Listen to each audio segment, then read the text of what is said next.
For those of you on the Zoom, we will do citizens to be heard right after the in-person citizens to be heard.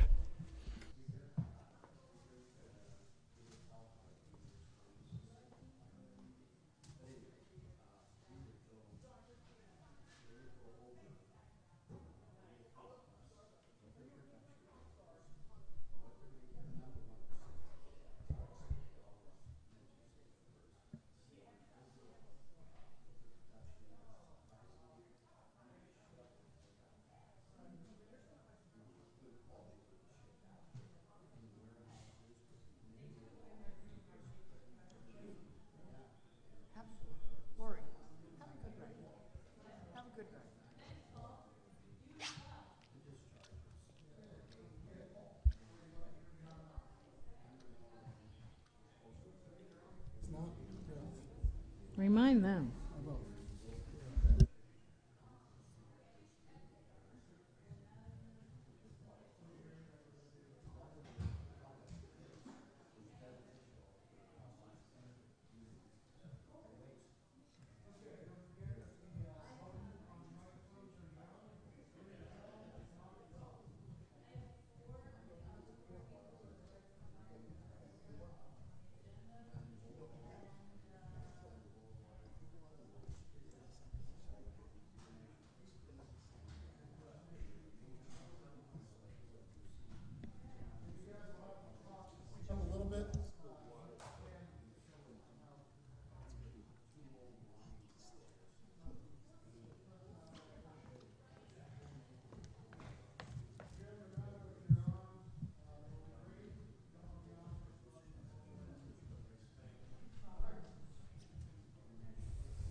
Once is on, push once is on.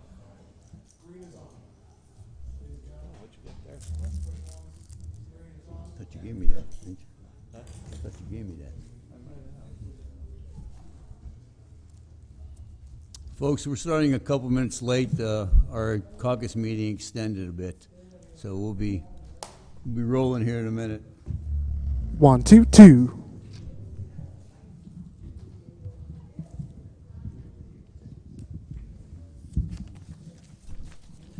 One, two, two.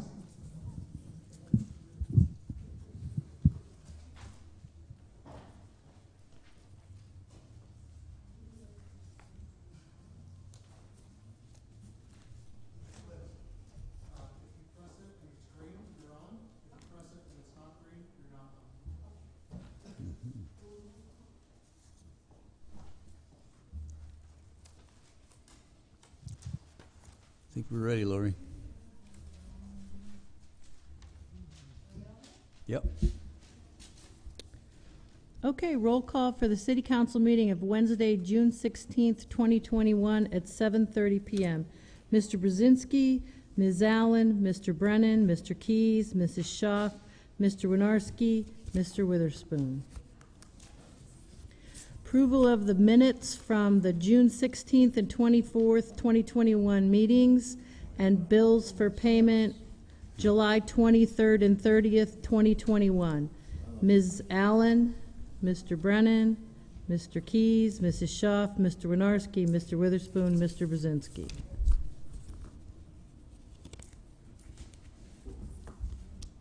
Please stand for a moment of silence. If I could take a second, there's a shirt hanging behind me here. It's the final farewell to Bruce Bauman. A couple weeks ago, the mayor and I were at 12th and Hess, and we said our final goodbye. We were given a shirt. Pulver was one of his nicknames. I won't go into that. He was a great guy, and just wanted him to be remembered tonight for one final time. Thank you. Mr. President, I'm also asking that we remember the young collegiate graduate who was planning to go to college who tragically drowned at Wintergreen Gorge the other day, Jairus Goldman. So we'd like to keep him in our thoughts and prayers, and also his grieving family. Thank you. Michael? Dear Heavenly Father, we would just first of all like to thank you for allowing us to gather here today and allowed to be here once again among each other and our brethren. And we just ask that you look out over our city, that you comfort those that are grieving in our communities, that you comfort those that are sick. And we just ask that you give us the right spirit and right mindset to make good decisions for the city, that it might benefit the city and it may prosper. We ask this in your name. Amen. Amen. I pledge allegiance to the flag of the United States of America and to the republic for which it stands, one nation, under God, indivisible, with liberty and justice for all.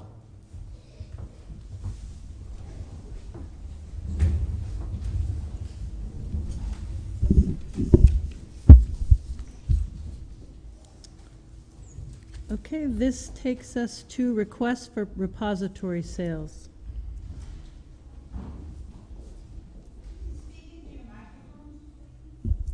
Requests for repository sales. We're asking each person that's speaking to answer some questions. Is a property vacant or does it have a structure on it? What are your plans, intentions for the property? What condition is the property in? Do you live near the property? And how will you provide for maintenance, such as responsibilities for mowing, snow removal, rubbish removal, board and seal of open windows and doors, and any repairs necessary to bring the property up to code? If you could state your name and address. Good evening. I'm attorney Laura Mott. My office is at 345 West 6th Street. I'm with Starrett, Mott, Bresky, and Chimick. I'm here on behalf of Michael Pigasu with Rexland LLC. He has requested to purchase 2 vacant lots in the city. He doesn't live in the city, so he asked me to come on his behalf to represent him here today. He is looking to purchase Fargo Street, a vacant lot, and a vacant lot on Genesee Avenue. He's currently interviewing landscapers to handle both the lot maintenance and the snow removal. He has not chosen one yet because he wanted to wait until this all went through. But he assures me that he will maintain the lots. He's purchasing for the purpose of investment. He's a Wyoming LLC. I do have proof that he's in good standing in Wyoming. We had him send that to us as well. And he's just planning to own the property for investment purposes, maybe sell to neighbors at some point in time, but at this point in time he has no particular plans for constructing anything, and they're vacant now, so there's no maintenance required with any buildings on the property. Any questions? I think I hit all the questions on the list. And does he own something nearby? He does not. He does not own anything else in Pennsylvania, actually. This is the first property he's purchased here in Pennsylvania. He has family here. He's not from here originally, though, and he just started his investment company in 2020, in September of 2020, and Erie is one of the areas that he was interested in purchasing properties in. Thank you. Mm-hmm. I didn't hear that address. What are the exact addresses? Well, they're vacant, so there aren't addresses. It's a lot on Fargo Street, it's lot 321, and a vacant lot on Genesee, lot 285. And these are south of 38th Street, near where East 38th, where Tops and the post office, south in that area.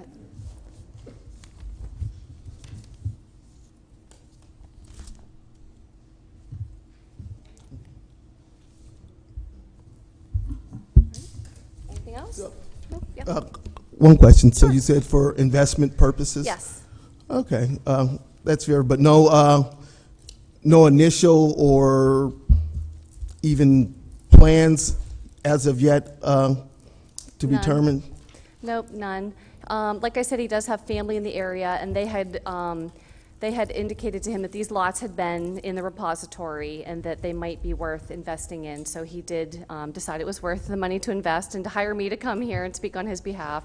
But no, he has no immediate plans. He does intend to talk to the neighbors to see if any of the neighbors would be interested. But at this point, he's just purchasing them and holding them. Okay. Okay. Anything else? Thank you. Very good. Okay. Thank you very much.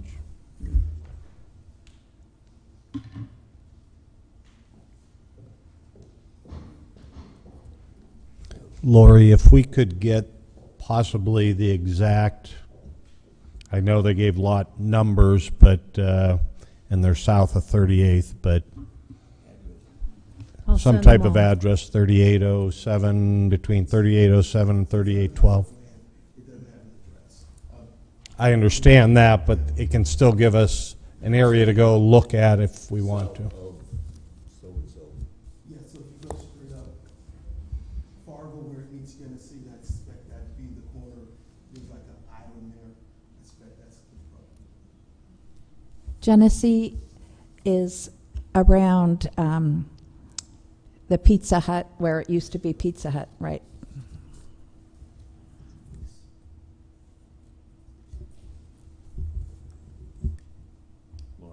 Yes. Good evening, Council. Robert Kromick, 617 East 11th Street. I'm here to follow up with the propository property at 601 East 11th Street. It's a vacant lot, and I plan to just integrate it with the adjacent rental property that I own at 605 East 11th. This would be for more yard space and some much needed off-street parking in the neighborhood. I own the adjacent 4 properties next to it, and I live 4 properties down. I own 6 properties in the neighborhood, and just looking to add this to, that would be the last parcel on that sort of corner of the block, and I would own that whole sort of section. And I live in the neighborhood, like I said, and I plan to maintain it in the same standard as I do with the other rentals that I own.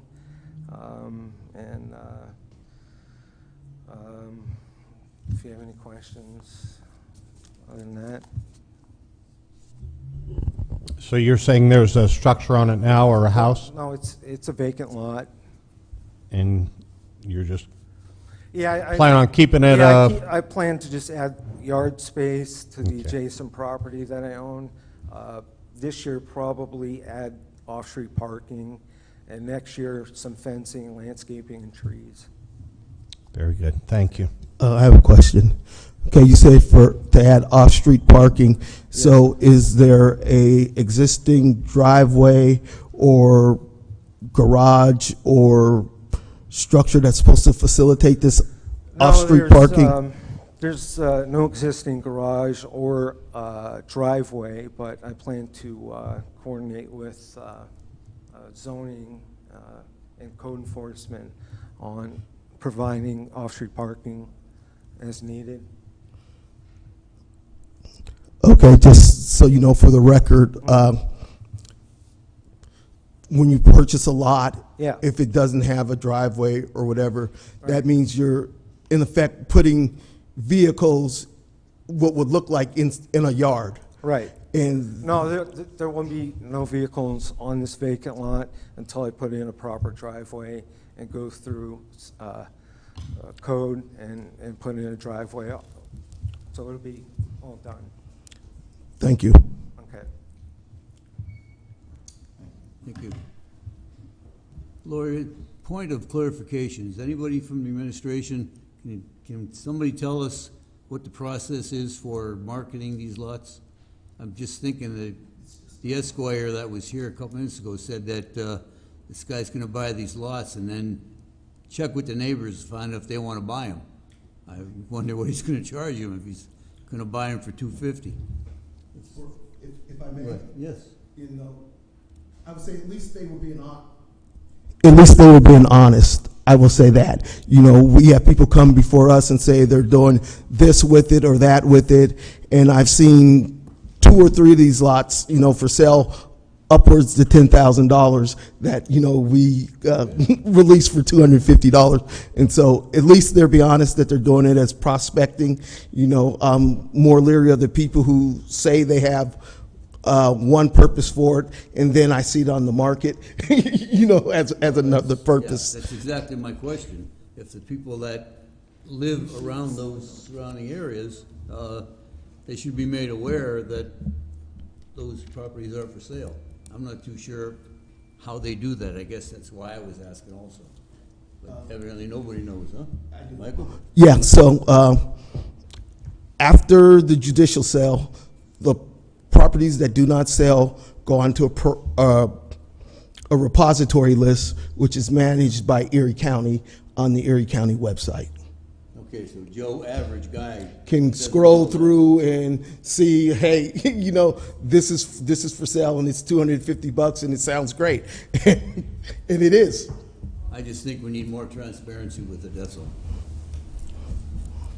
Okay, Lori, go ahead. They start with a bid at the Tax Claim Bureau, and they have reviewed the list, like Michael said, and then they have to go to council. They have to fill out their bid form. They go to council, and they vote yes or no. Then it goes to the school district. Then it goes to the county. It goes through code enforcement after the bid from tax claim. It goes to the Economic and Community Development Office, and they check everything out, make sure these people don't have any outstanding bills due to the city, and then they have the homeowner, potential homeowner, present to the city. Right, but that doesn't address Joe Public. You know what I'm saying?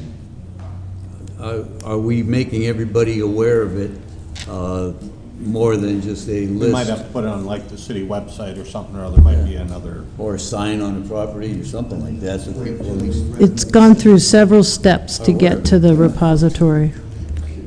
At 250? I could do that. I'm sorry, I didn't mean to digress. Go ahead, Lori. There's Another another one? gentleman.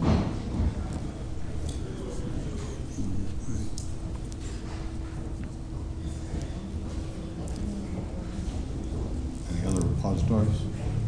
Yes, we have another repository. Mr. Horton?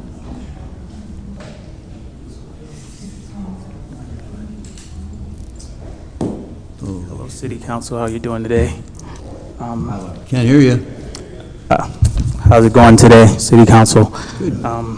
Name is Eli Horton here, Erie County. Here inquiring about the property on 2109 East 21st Street. It's vacant. It's just land. My intentions with the property is to build on it, a family home for me and my family. So that's my intentions on it. It's just land, so the condition is pretty much just grass, so lots of cleaning is needed as of now, which I plan on wanting to get to it as soon as possible. I plan on maintaining it weekly myself. Also with the help of other companies, different people in the city that I know that's within the landscaping industry. So also help with that. So pretty much that's it, just to build a family home. I'm familiar with the area. My aunt lives around the area as well, so it's family there. And I'm just familiar with the area, and I live by the area as well too, so. That's what the program's about. Congratulations. How Thanks. soon do you plan on building? As soon as possible, as soon as I hear approval or anything like that. I know I want to clean it as soon as possible, because right now the grass is sky high and a lot of trash, people are dumping trash there, so I want to get to it as soon as possible, as soon as I hear anything. Thank you. Appreciate you. investing in the city. Thank you. Yeah, Thank darn you. right. Take care. Good job. I think we have one more, Mr. Jabbar. I don't want to, Good evening. This is Mason Jabbar. He's buying the you have to lot. speak right into the mic. This is Mason Jabbar. He's buying the vacant lot on West 17th Street. The index number is 16-030-043.0115.00. It's between Cascade and Plum, Correct. this vacant lot. Yes. It is a vacant lot. There's no structure on it. His plans are, he owns the house next door. He wants to fence it in to make a yard for the property that he owns. It's dirty, it's got trash, a few mattresses, you know, he'd probably just rent a dumpster and clean it out. It's not too much, you know, trash to really worry, like, you know, there's not a lot, but there's enough that would really cause an eyesore on the block. He does own the house next door.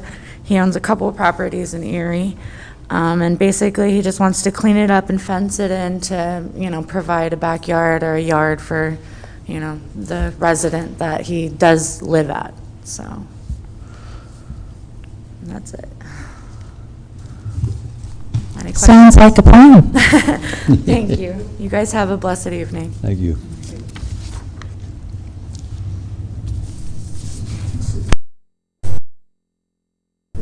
Anyone else here to speak on a repository?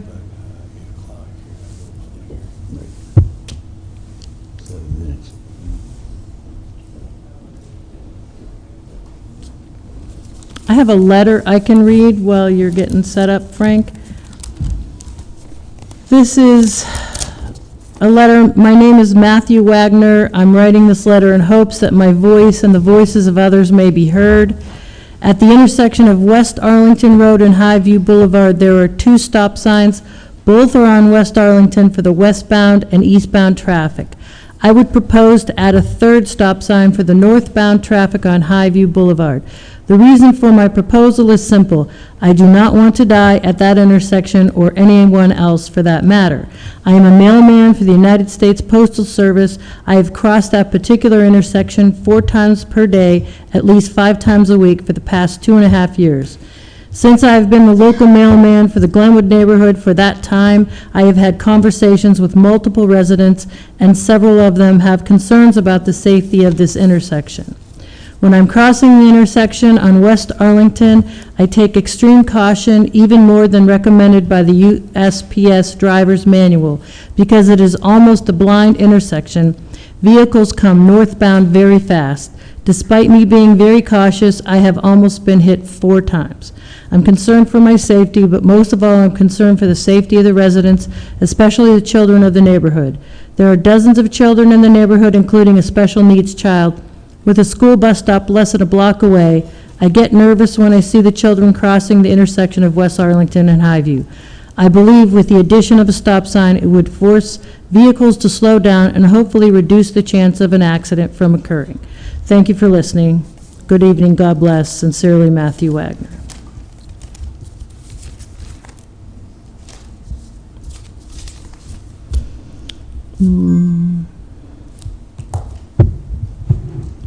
We have 4 minutes. That's Do you want to enough for one start? citizen. But we have to break at 8 o'clock for a special hearing. So Mr. Winarski can do a tap dance for 3 minutes, or somebody can talk. Or we can sit here and look at each other, right? Polka. Somebody wants to speak? Come on down. All right.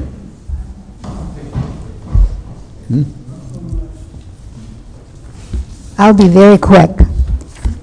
You were supposed to receive one of these little graphs, and I just wanted to comment about it real briefly. This really kind of speaks to what the mayor was saying about what to use those resource rescue funds for. And this shows you in graphic form the difference between the way it is or was and the way we want it to be. We want to get justice used for those funds. Excuse me, Mary, can you state your name and your address? Yes, Mary Desmond. I live at 226 Roslyn Avenue, Erie. It's in Mill Creek, but I care. Thanks.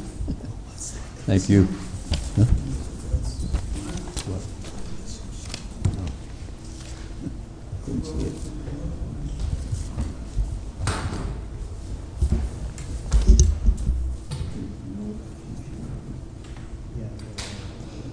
Sir, if you could state your name and address for the record.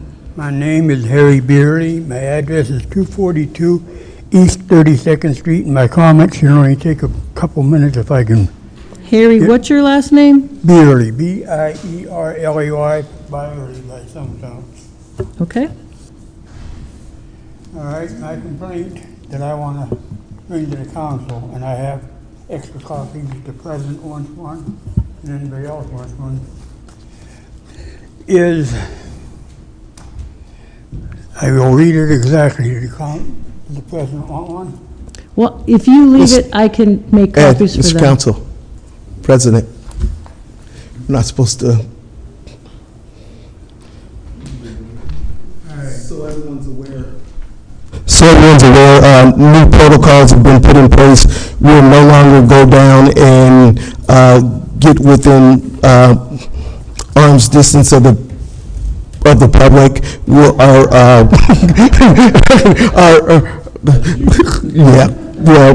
That's If you have what they something to say. pass out, you could give it to the clerk. That our clerk will take it and dispense it to us.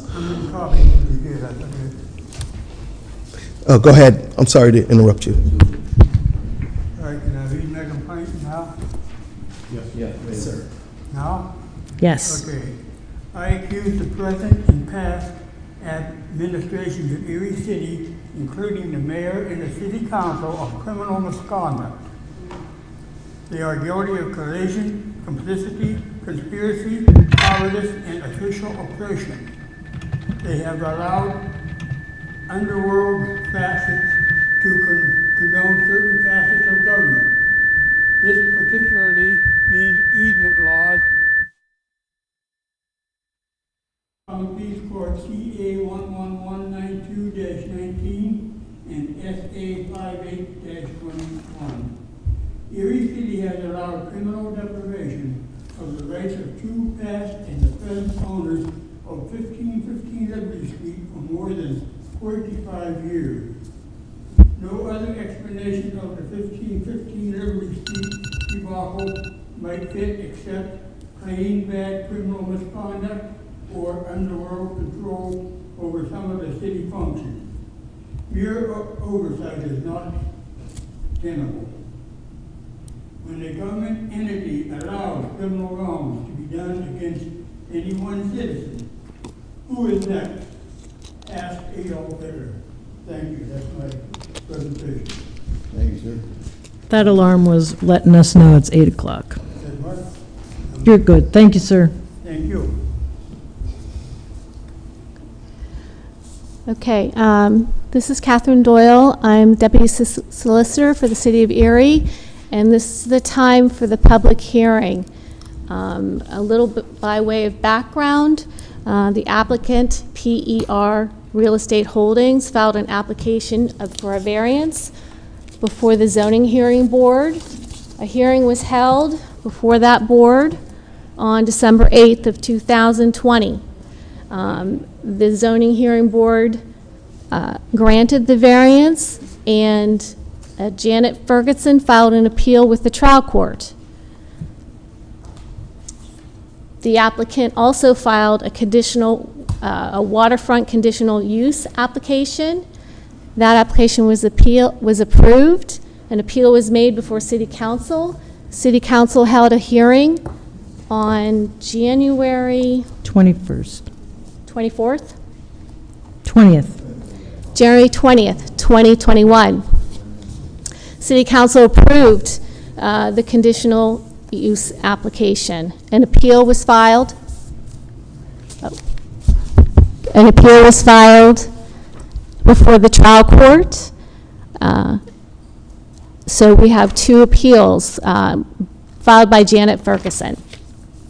The trial court held argument with respect to the appellant's request to hear additional evidence. We are here to hear additional evidence only. Both of the boards are here. The Zoning Hearing Board is appearing virtually. Do we have a quorum? Attorney Wagner, do we have a quorum of the Zoning Hearing Board?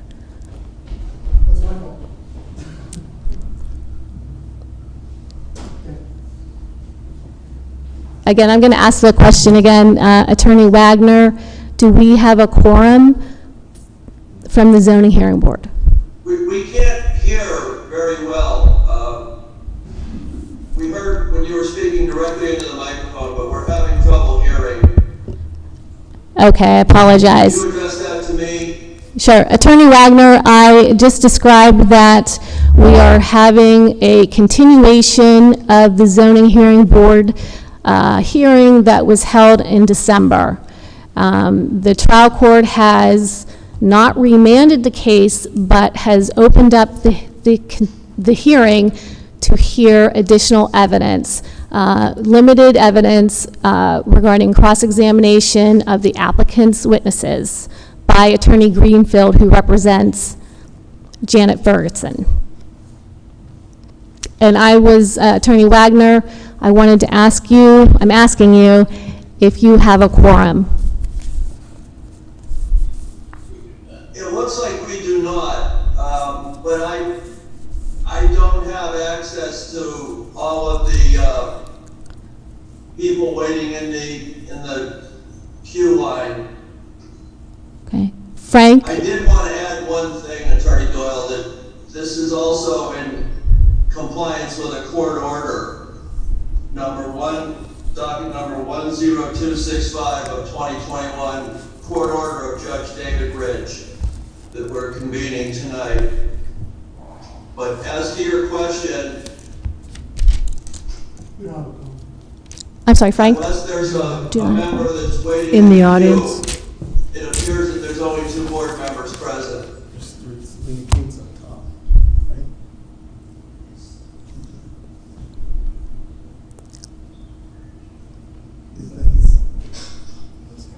Go ahead. Ms. Doyle, this is Jake Wells speaking. Yes. It does appear that we have 3 board members participating in the meeting. Okay. Ms. Gunchin, Mr. Johnson, and Ms. King. So we do have a quorum of the zoning hearing board members. Okay. Thank you, Mr. Welsh. I was unable to see Ms. Gunchin. Thank you, Jake. Okay. And as Attorney Wagner states, the order with respect to the zoning hearing board at trial court number 10265 of 2021 states, the zoning hearing board shall schedule a supplemental hearing and follow all applicable procedures for notice and production of the same witnesses who appeared at the hearing on December 8th, 2020. The board will maintain its discretion to conduct the hearing in person or via Zoom or any combination therein. Ferguson shall be permitted to cross-examine witnesses and present evidence. Similarly, we have an appeal before the trial court with respect to the hearing held before City Council. And that trial court action is at number 10543 of 2021. That order states the hearing held on February 17, 2021, actually the hearing was held on January 20, 2021, shall be reconvened. All witnesses who appeared at that time shall be notified and compelled to return in person or via Zoom, and cross-examination of those witnesses by counsel will be permitted. All applicable rules of notice and production of witnesses and evidence remain in full force and effect.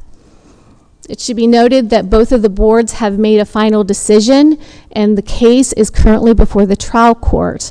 This is merely to hear additional testimony as provided in court order, and there will be no further deliberations or decisions by either board.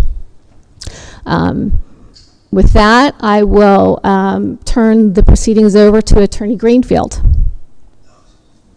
Kathleen, can you hear me? It's Jeff Johnson. Yes. I can hardly barely hear you. Okay, there's a huge echo here, so, all right. I'm turning the case over to Attorney Greenfield for his, to call his first witness for cross-examination. Before we begin, where should we set up the easel so that it can be seen by? Have to speak up. Yeah, just tell her. Okay. Everybody's going to have to speak up. I'm just inquiring as to where we should put the easel so that the exhibits can be seen by everybody. Still can't hear. To speak into the microphone. Can you hear this microphone any better? Can you hear this microphone?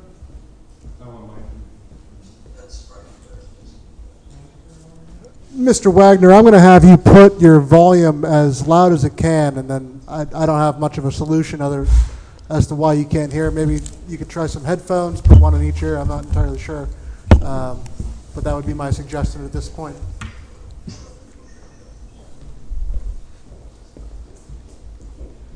Can you hear this?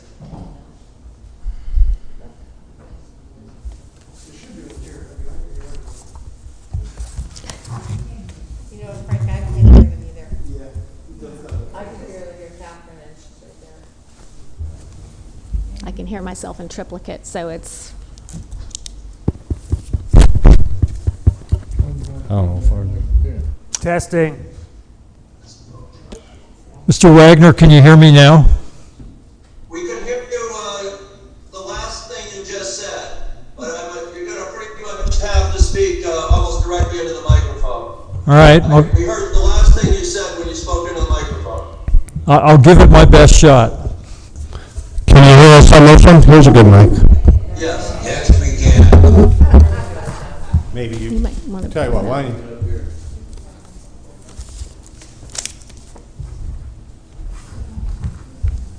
I'll stay more than an arm's length away. We'll make an exception this time. Does the public have to see this? Do I have to? Yeah. I think if you turn it, you might pick it up on the camera. You can even pick that mic up if you like. A little heavy, but...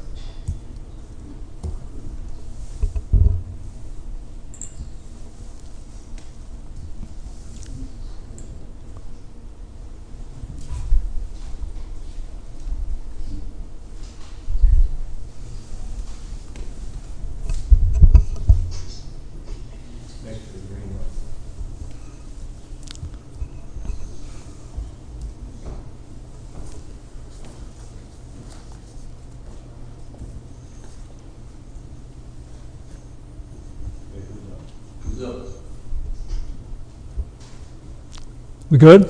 Yes, sir. Okay. Is Brian Weber on the line?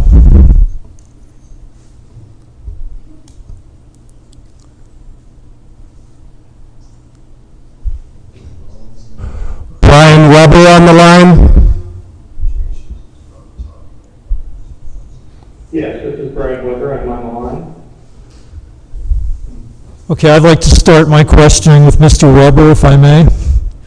Mr. Weber, I'd just like to remind you that you are under oath as from the prior hearing. Yes. Mr. Weber, before you became involved in the PERE project at 824 to 828 West 2nd, you had done other projects in the West Bayfront area, correct?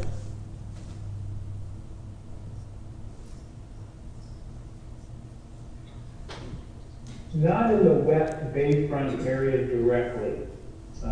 Probably the closest project to the West Bayfront area would be the Harbor Place project, which is actually on the east side of State Street. I think that's considered the East Bayfront area. Fair to say, though, that you're familiar with the West Bayfront neighborhood? Yeah. And did you, in getting involved in this project, did you become familiar with the property at 824 to 828 West 2nd? Yes. Did you also look into the history of that property? To what degree that the history was available? All right. You were aware of how those two lots were previously used, correct? No. You did not know going into this project that both of those lots had hosted single-family dwellings? I knew that they were part of a residential. I knew that they were owned by, currently by the doll campers. I know by the conversations I had with the neighbors that there were houses that sat on that property. I also know from providing to the neighbors as well as their testimony at the hearing that that property has gone through various ownerships and various changes to its topography, slope, grading, things of that nature. But I have no documentation of what the previous buildings were on that building, nor could I find any historic photos or documentations of those buildings or structures. Are you able to see the board that's mounted on the easel right now? I am not able to see anything other than the small icon. All right, that may pose a problem, but we're gonna, is there a way we can get the cameras to focus on what's on the easel?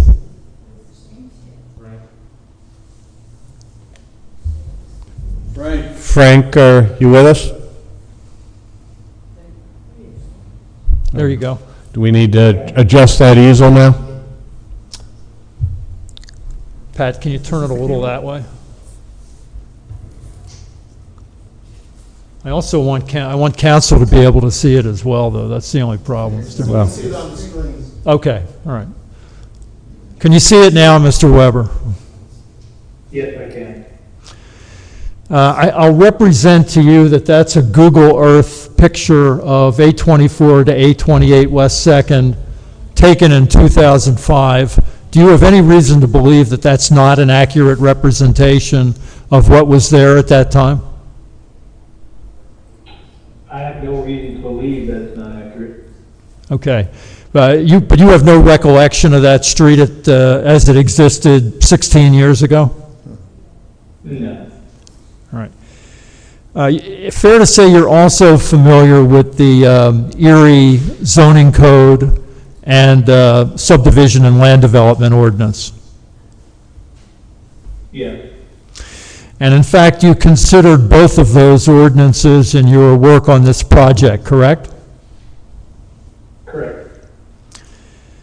Do you understand the purpose of the setback limitations in the WR district as expressed in section 205.11 of the zoning ordinance? Yes. What do you understand to be the purpose of those restrictions? The purpose of the restrictions for the setback ordinances is to determine a minimum distance of setback of the structure, proposed improvements to a property line. That section also sets forth a maximum front yard setback, does it not? That is actually up for some speculation. The language of that does not actually say the word maximum. But it does say, does it not, that the setback shall be consistent with what's on that block? It says the minimum setback shall be consistent with what's on that block.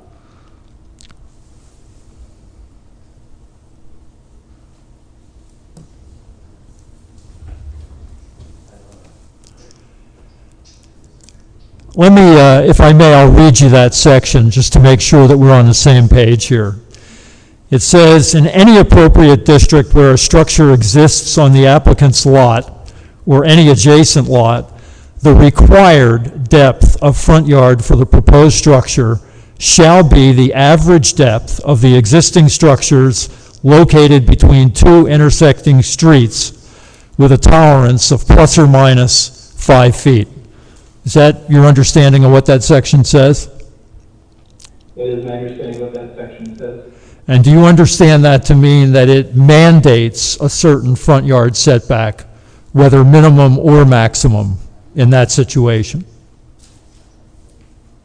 I believe that the city's interpretation of that is that it is a minimum and a maximum.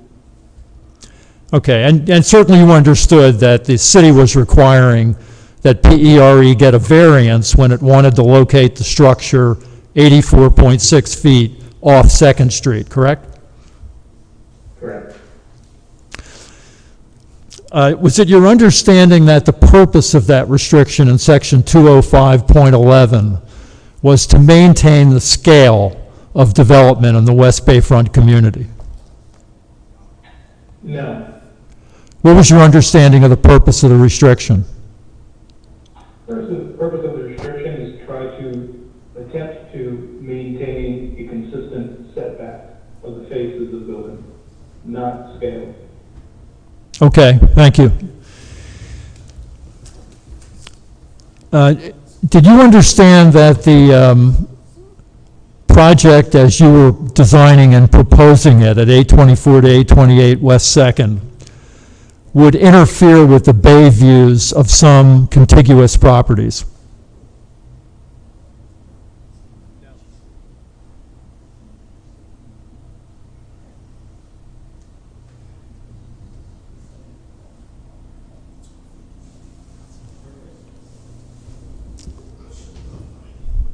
Mr. Weber, are you there?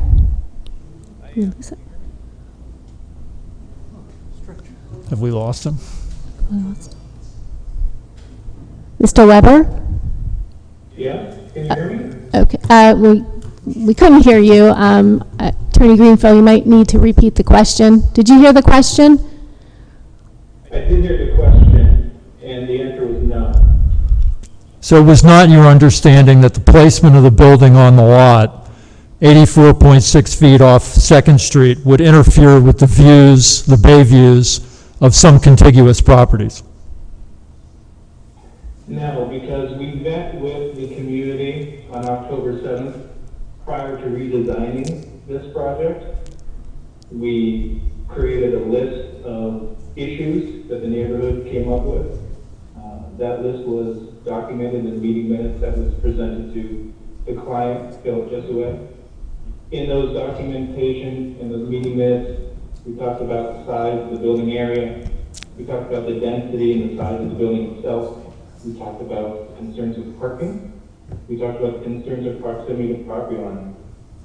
We talked about the concerns of privacy, specifically the views from the apartments into the houses that are adjacent. We talked about the concerns of sun shading. But at no time during that meeting did any of the residents that were participating in that October 7th meeting mention that views would be obstructed or concerns about obstructed views. These concerns were also repeated to the community at a community meeting on October 13th, where we restated all of these. And again, at that meeting, there was no documentation that I can find in memory that views were brought up as a concern from those neighbors. Having participated in both the zoning hearing and the conditional use hearing, you're now aware that the obstruction of views of neighboring properties is an issue, correct? Correct. Did you participate in drafting PERE's most recent variance application? I did participate. And what was your role in that process? My role was to look over the documentation that Philip Jessuet provided and in the variation,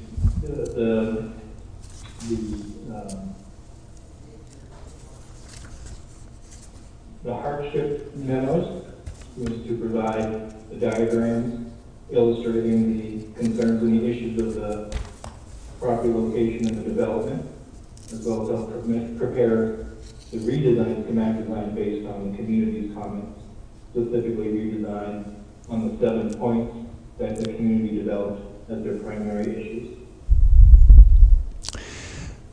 So if I understood you correctly, you said you participated in drafting the hardship section of the application, correct? I reviewed the hardship. Philip actually prepared it, and I provided the supporting diagrams. When you say the supporting diagram, do you mean the driveway drawings? Correct. So that's examples 1, 2, and 3? Correct.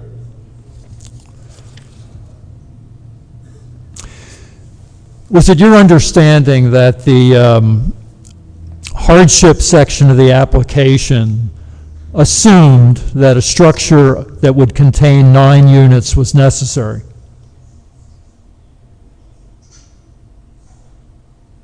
Originally, the client wanted 12 units.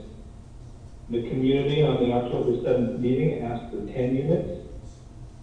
and the plan that was provided by or the program that was provided by the client reduced it down to 9 units. And that was the direction that was given. All right, so in reviewing the hardship section of the application as Mr. Jesaway had drafted it, it was your assumption that we were dealing with a structure that would contain 9 units, right? Correct. The hardship section of the application did not define any topographical issues on the subject property, correct? Not to my knowledge.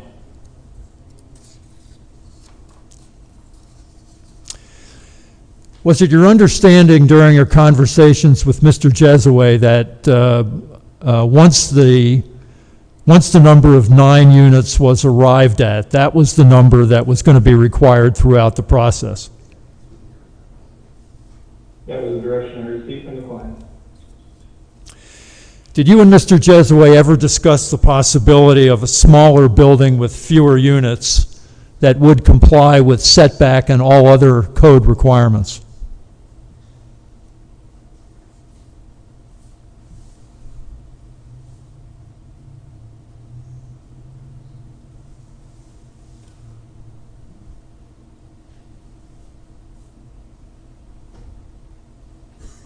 I don't recall having conversations of going smaller. I believe this started out as 12, which is where the original diagrams and concepts came from, and then it was reduced from that point forward based on community input. Isn't it true? I believe the community asked for anything less than 10. Okay, thank you.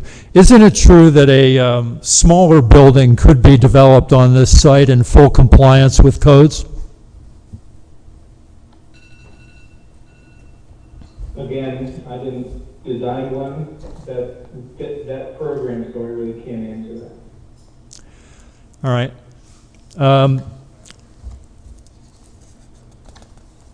Do you have the application materials in front of you by any chance? I do have some, yes. Okay. Directing your attention, if I can, to driveway example 1 that was part of the application. What was the problem from PERE's standpoint with that scenario?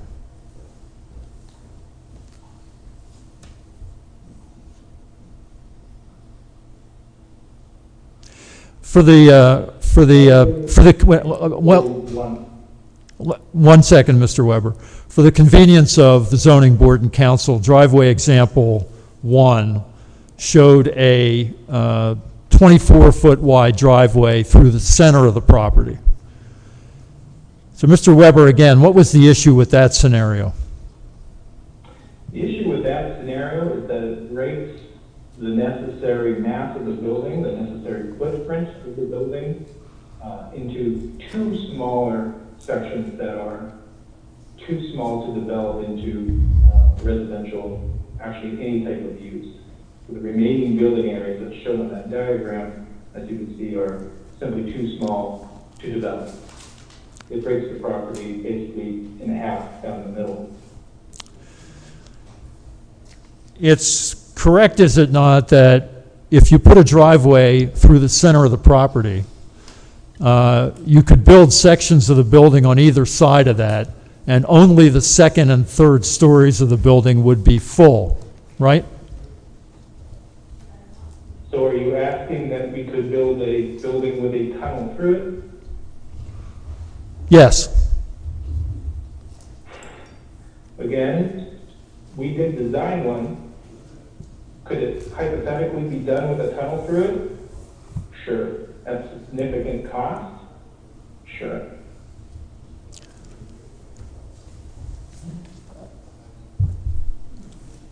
Oh, there you are. Pat, can you put up number 4, please?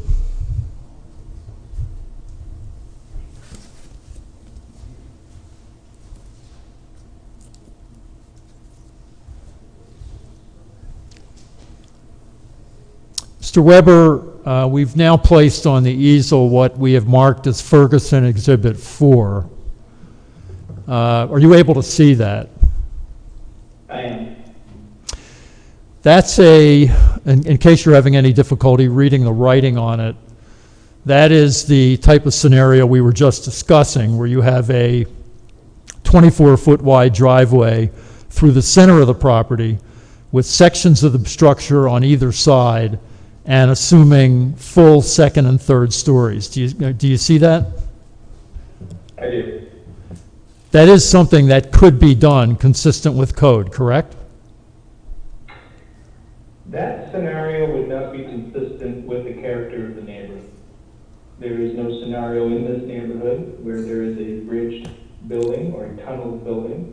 There's also no scenario in this neighborhood where you would have a driveway entry, which would be a garage entry, happening directly off the street.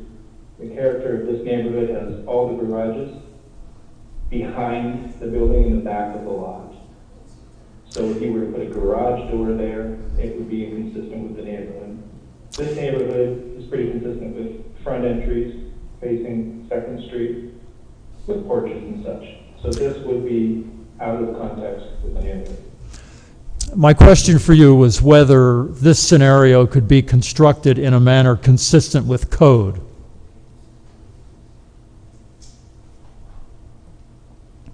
The issue with this one, consistent with code, would be dependent on how many units you would try to develop this. So if you were still trying to get the number of units necessary, this could potentially be taller than the 50 foot that's required by code in order to get the number of units. You're technically elevating the whole building up an additional 12 feet, with that first floor being primarily unusable, meaning the remaining units would have to be higher. You would probably exceed the zoning limitation for height. But you could build the structure and follow the development pattern in Ferguson Exhibit 4 if you had fewer units in the building. For example, if you cut the number of units from 9 to 6 and you put all the units on the second and third floors, correct? Well, again, you're asking me to answer to a hypothetical program presented by a hypothetical client, and I just don't feel comfortable answering that. Well, it's not a hypothetical client. I'm asking you whether you could build the structure that way and have it be in compliance with the codes with which I know you're familiar. And I'm saying it potentially, but I couldn't answer affirmatively, not knowing more information about the actual program and the final mapping of this in both elevation and section.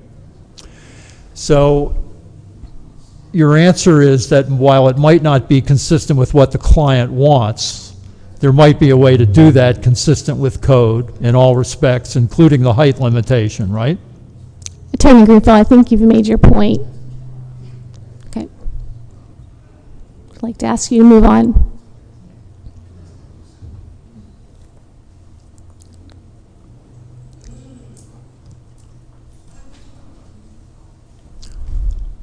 Were you able to hear the question?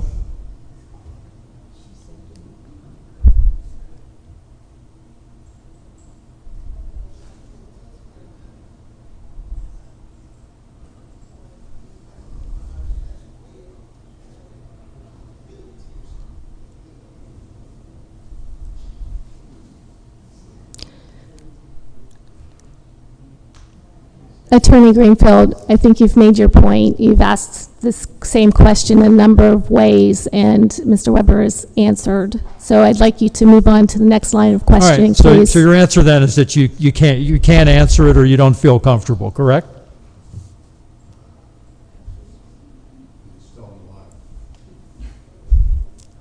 Mr. Weber, are you still on the line?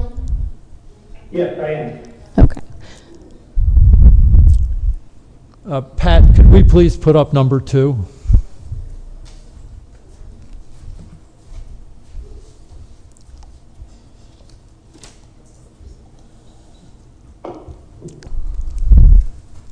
Mr. Weber, if you can see the easel, we now have on it what has been marked as Ferguson Exhibit 2. It's yet another development scenario for this property. Can you see that?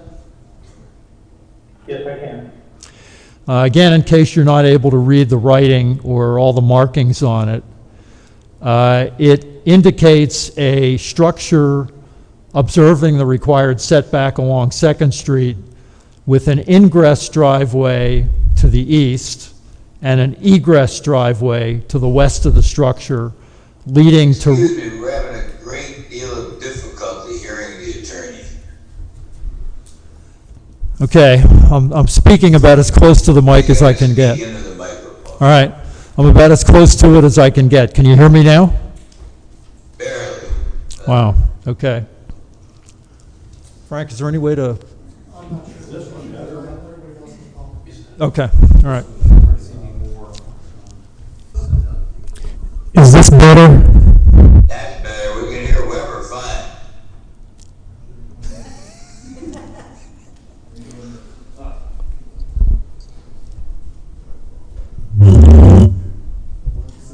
Any closer and I may swallow it. All right. I don't have an objection. Can you hear me now? Better. All right. Attorney Greenfield, no one has an objection if you'd like to come up to this table. That mic seems to be a little louder. Okay, I can do that.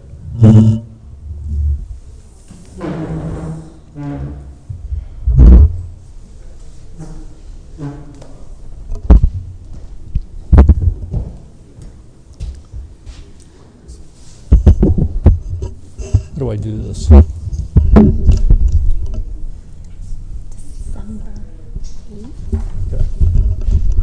December 8th, All right. 2020. Mr. Weber, you're able to see Ferguson Exhibit 2?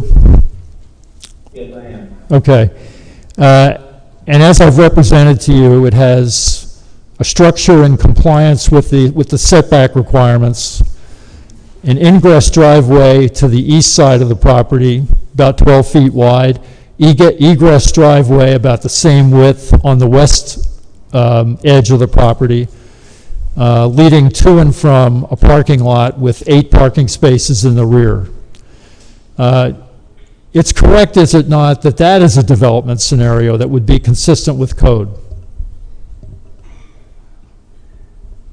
When you say code, are you referring to zoning code or building code? I'm referring to both zoning code and the subdivision and land development ordinance. So from a zoning standpoint, I think the issue with this would be the proximity of the parking lot and the approach drives and the exit drives to the property line. Conditional use ordinance requires that there is a buffer between the parking and the extension of those drive aisles and the surrounding properties. This one does not provide enough space, from what I can tell on the diagram, to provide the required buffers. Okay, well, we haven't filled in the landscape buffers, but other than that, do you see any code compliance problems with this scenario? I think from a building standpoint, this scenario would be difficult for a variety of reasons beyond just the zone. I think this one, doesn't, although it still doesn't provide the buffer area, what it does is it also doesn't provide enough space for transition of slopes and grading to adjacent properties. It's the grading and retainage. I think it has stormwater issues. You're creating a lot more impervious material on this one.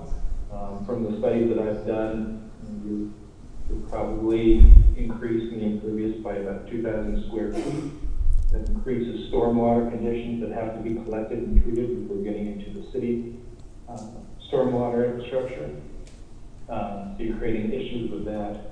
With the grade differences on site, and what I understand by the site, I don't think you have enough area to not negatively impact the properties to both the east and west with this driveway layout scenario.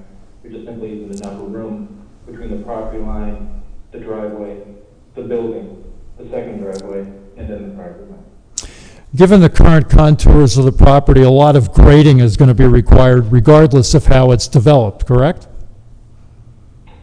You can either do grade in order to have those grades return to the existing condition or their current condition at the property line. You can't grade beyond your own property line. Right. And that's going to be correct no matter how you develop it. That is correct, that you cannot grade on other people's property no matter how you develop it. Right. And the stormwater management issues are also going to exist regardless of how you develop this property, right? Stormwater issues come in gradations. If you are 2,500 square feet of new developed area, including impervious area, then you have a certain amount of stormwater requirements. If you are at 5,000 square feet of impervious area added to it, then you have to get notched up to the next amount of stormwater. And then if you are over an acre, it gets even more extreme. So the more impervious that you add, the worse the stormwater issues. And the more costly and impactful the solutions have to be to manage that stormwater. And that was correct under the application that PERE actually filed for this property, right? I guess I don't understand that question. What I'm saying is with the amount of disturbance and impervious that would have been required under PERE's plan was going to require a ratcheted up attention to stormwater management, right? There will be some stormwater management that's going to be required. We understand that. At this point, because this is schematic design and not a design development construction documents, we don't have the final land use developed this time, so we don't know exactly what the impervious is. But we do know that by adding additional driveway length, you are adding additional impervious material, which then is adding to the stormwater issue. And that's something that would have been dealt with further along in the process at the permitting stage, right? The determination of the stormwater issue and the amount of impervious area would be calculated at a later stage. Yes. Let me try to take you through a couple of specific items of compliance relating to this Ferguson Exhibit 2. The ingress driveway to the east side of the property at 12 feet wide, placed on the property line and using in part an existing driveway, that's in compliance with code, is it not? The issue with the 12-foot width of your access driveway is that what you're doing is you're creating space on the north side of this building that emergency and service vehicles are going to have a difficult time reaching. If there was a problem for any reason in that parking lot, say there was a car fire, an emergency vehicle needed to get back there, the 12-foot width just simply isn't sufficient for a vehicle to get back into that area, to be able to turn around and maneuver. Again, the turning radiuses into the parking lot need to be sized accordingly for vehicles, specifically larger vehicles, whether those are service vehicles or whether those are just SUVs, trucks, and that nature. And what I could tell, which is no longer on the screen, but what I could tell, it looked like your turning radiuses were simply just too narrow. So again, whether it meets the zoning ordinance, whether it's actually a buildable solution is questionable. All right. The emergency vehicles, with regard to those, the only emergency vehicles that can't navigate a 12-foot wide driveway are fire engines, correct? That would be, to my understanding. And there's also two other things to point out with regard to fire access. One is, isn't it correct that by placing the structure closer to 2nd Street, you're making fire prevention, firefighting easier, because much of that can be done from 2nd Street, correct? Not necessarily, because what happens is you actually are providing the parking lot on the south side a larger area for those fire vehicles to pull directly up to the front of the building.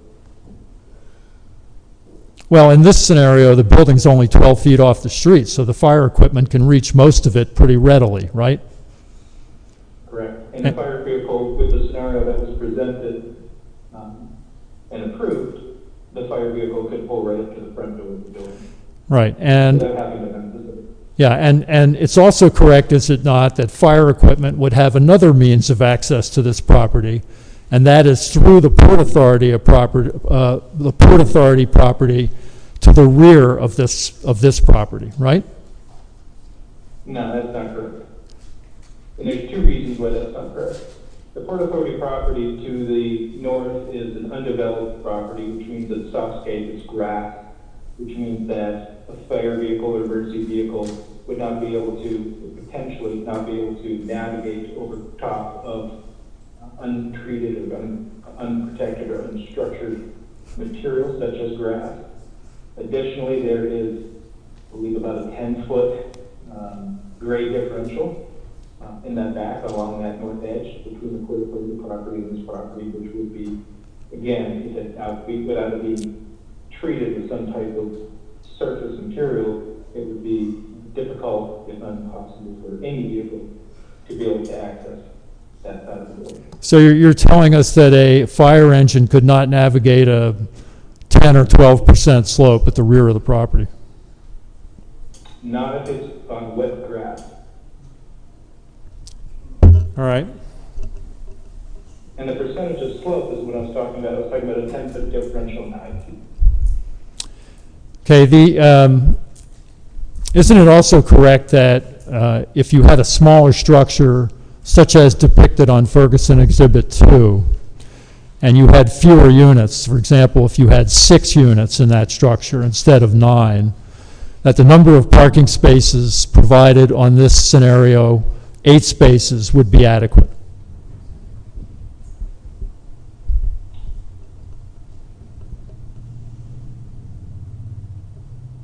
I think the 8 spaces to a, if you're asking hypothetically whether 8 spaces to a 6-unit apartment building is adequate, I believe my understanding of the code is that it is.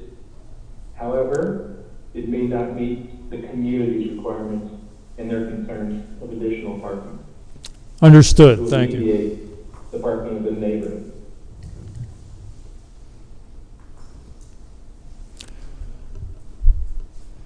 Okay, let's use number 3. Is that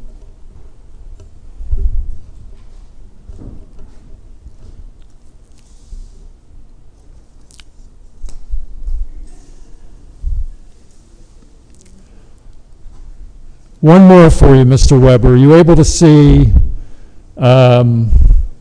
Ferguson Exhibit 3 that's mounted on the easel? I am.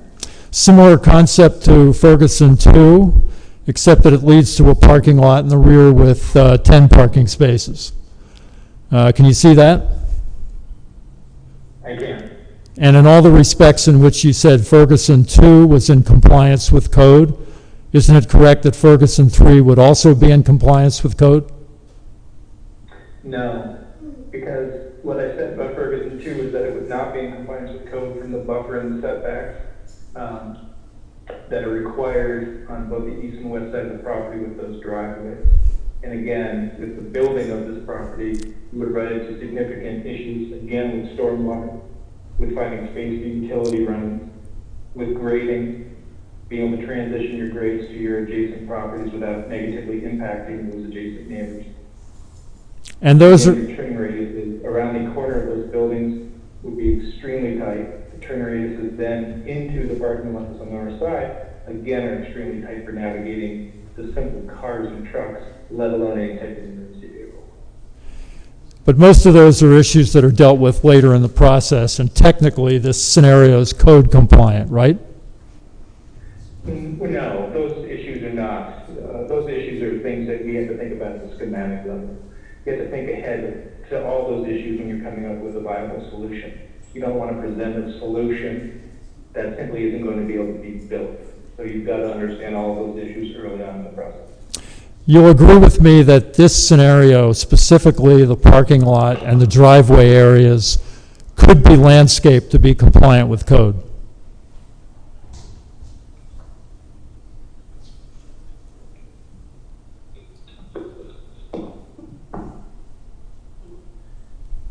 It's difficult for me to say with the information that I can see on the screen. Okay. That's all I have for Mr. Weber. Is Mr. Jesaway on the line?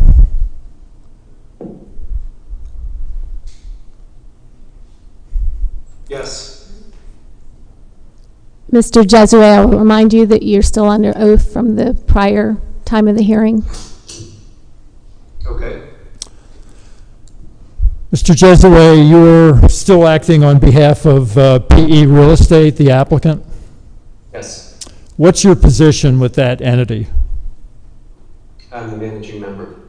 All right, so is it correct then that it's a single-purpose LLC created for purposes of developing this particular property?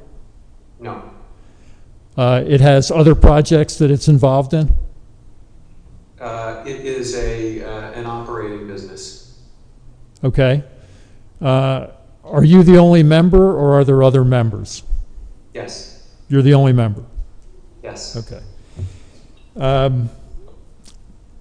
PERE is still the proposed purchaser of this property, not the owner, correct?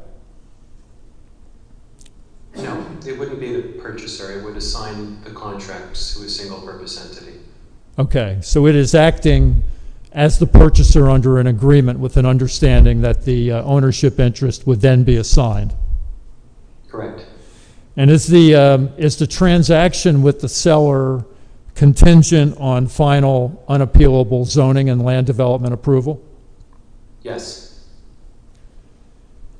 Fair to say you want the structure as far back on the property as possible?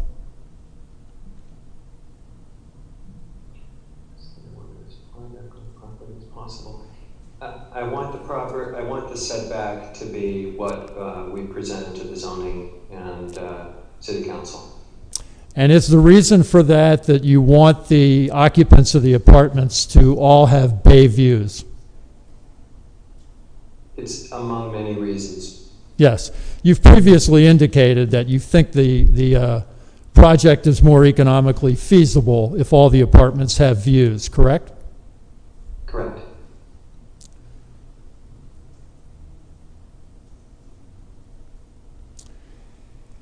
Now, it's been your position that you need 9 apartments in this building. That's right, isn't it? At least. And why is that? Because of the site cost and because of the cost of construction and the marginal cost of producing additional units in a development.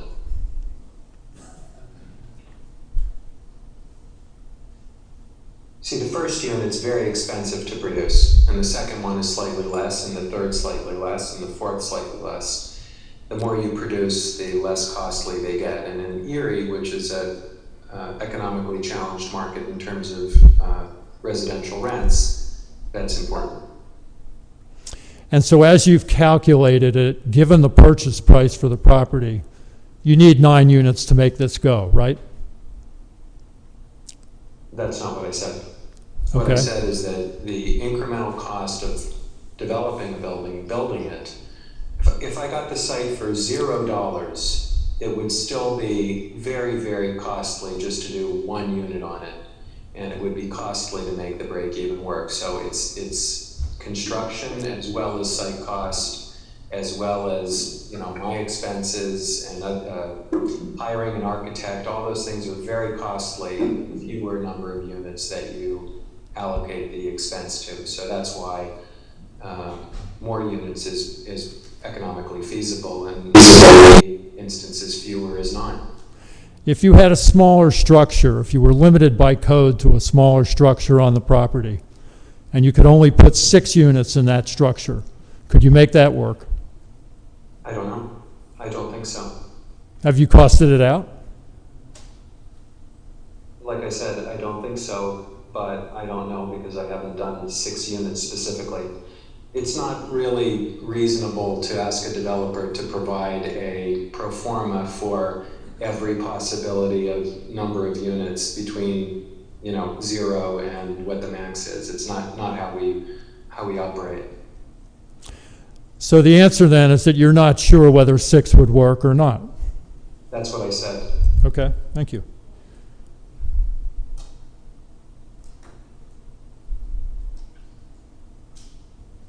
right, that's all the questions I have for Mr. Jesue. At this point, I want to call Patrick Cooper as a witness. Can you provide an offer of proof for your witness? Excuse me? Could you provide an offer of proof for your witness? An offer of proof? Mr. Cooper is an engineer, and he's going to offer testimony responsive to the cross-examination testimony. Okay, thank Okay, you. thank you. Could we, can the court reporter swear the witness in? Can you hear me? No, you don't. I'll go back to that one, because I think only Don can. Hello? Yes. We can hear you. Go ahead with the oath, please. Do you swear or affirm that the testimony you are about to give in this matter will be the truth, the whole truth, and nothing but the truth? I do.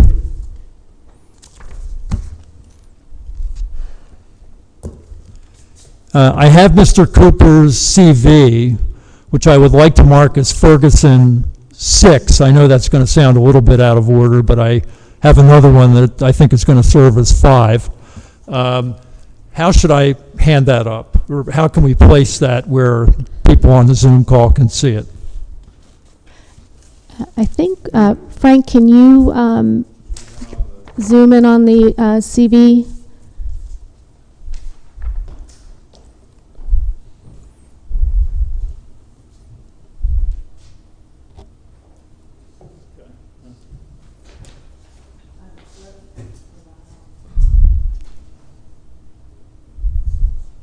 Can that be made visible?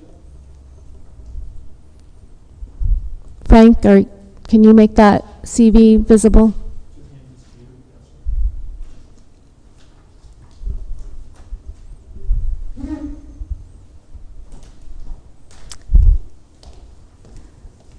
Can everyone read the CV?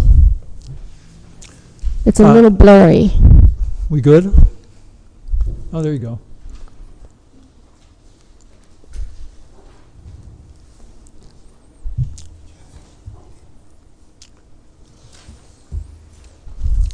Attorney Wagner, can you read that CV?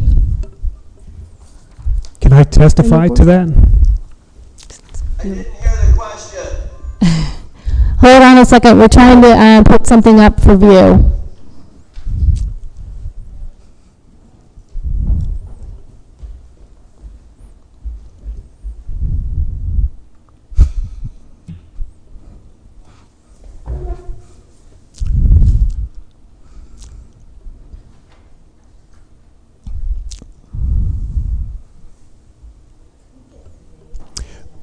My name is Patrick Cooper. I work for the Gateway Engineers, 100 McMorris Road, Pittsburgh 15205.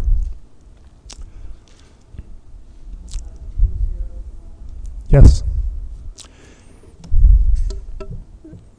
Mr. Cooper, what is your position with Gateway?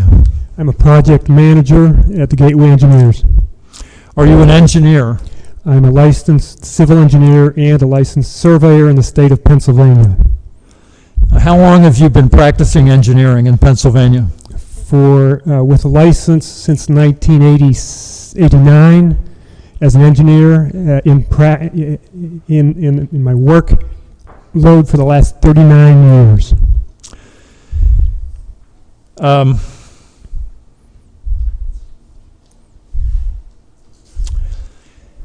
In the course of your experience, have you been asked to interpret zoning and subdivision and land development ordinances in various municipalities throughout the Commonwealth? Yes, dozens of municipalities over the last 39 years. And you've done that in connection with real estate development projects? Yes. Have you been qualified as an expert either in court or before municipal boards? Yes, many times. Any recollection of how many times you've been qualified as an expert? I go to zoning hearing presentations many times every year. I couldn't give you a number. We offer Mr. Cooper as an expert in civil engineering with regard to real estate development. Okay, we'll let the trial court make that determination when he reviews the record. We'll let the trial court make that determination when he reviews the record. Okay. If I could add, I have developed thousands of residential lots and designed hundreds of miles of residential roadways in my career. Okay, and your CV, Ferguson Exhibit 6, lists some representative projects that you've worked on, correct? That's a small representation of my resume, yes. 6 among probably many hundreds, right? Many hundreds. Yes. Okay. Mr. Cooper, have you examined the property at 824 to 828 West 2nd Street? Yes, I have. Have you also examined the city's zoning ordinance and saldo to determine how that property may be developed without need for variances? Yes, I have. Are you also familiar with the application filed by PERE seeking a variance from the setback limitations of zoning section 205.11? Yes, I have. Do you have an opinion, as a matter of reasonable certainty as a professional engineer, whether this property can be developed with single-family or multifamily structures in a manner consistent with the city's zoning codes and subdivision and land development ordinance? Yes, my company put together the 4 exhibits discussed earlier, which show 4 different ways in which this can be developed that is in compliance with the code. There are probably more, but we just wanted to show that there are ways of developing this in conformance with the code. If you could please take us through, well, first of all, before we get to that, Ferguson Exhibit 1 is a Google Earth photo that you found from 2005? Yes. And it shows 2 single-family dwellings on these 2 lots, right? That is correct. Okay. Now, with regard to Ferguson Exhibits 2 through 4, would you please take us through them in order and explain to the zoning board and to city council how those scenarios work in compliance with codes? Okay, Ferguson number 2 is the exhibit which shows a 3-story apartment building. Could you put your, we can't hear you. Yeah. Which puts the apartment building in compliance with the front yard setback between plus or minus 7 feet, plus or minus 5 feet. We show utilizing a portion of the existing driveway on the east portion of the site, entering the back of the site with 8 parking spaces, and exiting on the west side back to West 2nd Street. This is an exhibit. It is not a final engineered document, but it can be developed per code. The buffer yard requirements are easily addressed. I believe there are buffer yard requirements for regarding parking. I did not know that there were buffer yard requirements regarding driveways. If there are, we would just slide the driveway over 2 feet and we should be in compliance. The building has as shown, it has a 60-foot wide footprint. It could be developed as deep as necessary to get the desired amount of units. Though the radii in the back of the lot at the parking area may appear to be a little sharp. This could be checked in final design and it could be designed in compliance with code. We can get, even though it's not part of code, we can get emergency vehicles back on a 12-foot wide driveway. So the full emergency access to the apartment building. Okay. And that's for number 2? That is number 2. All right. The landscaping requirements can be managed as well? Yes. There is ample room on the site to do that? Yes. All right, would you take us through number 3, please?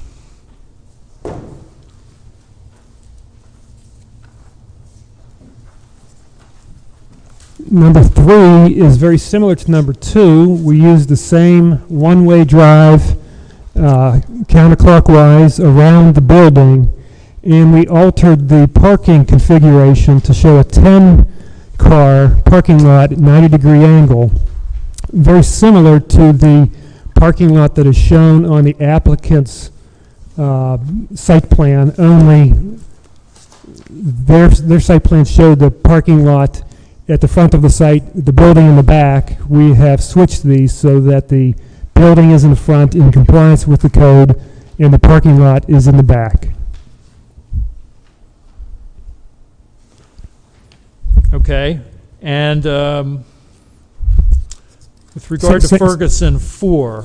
On this one, same thing. The buffer yards might need to be changed in final design, but this is a feasible option that meets code. Okay, and with regard to Ferguson 4, please take us through that one.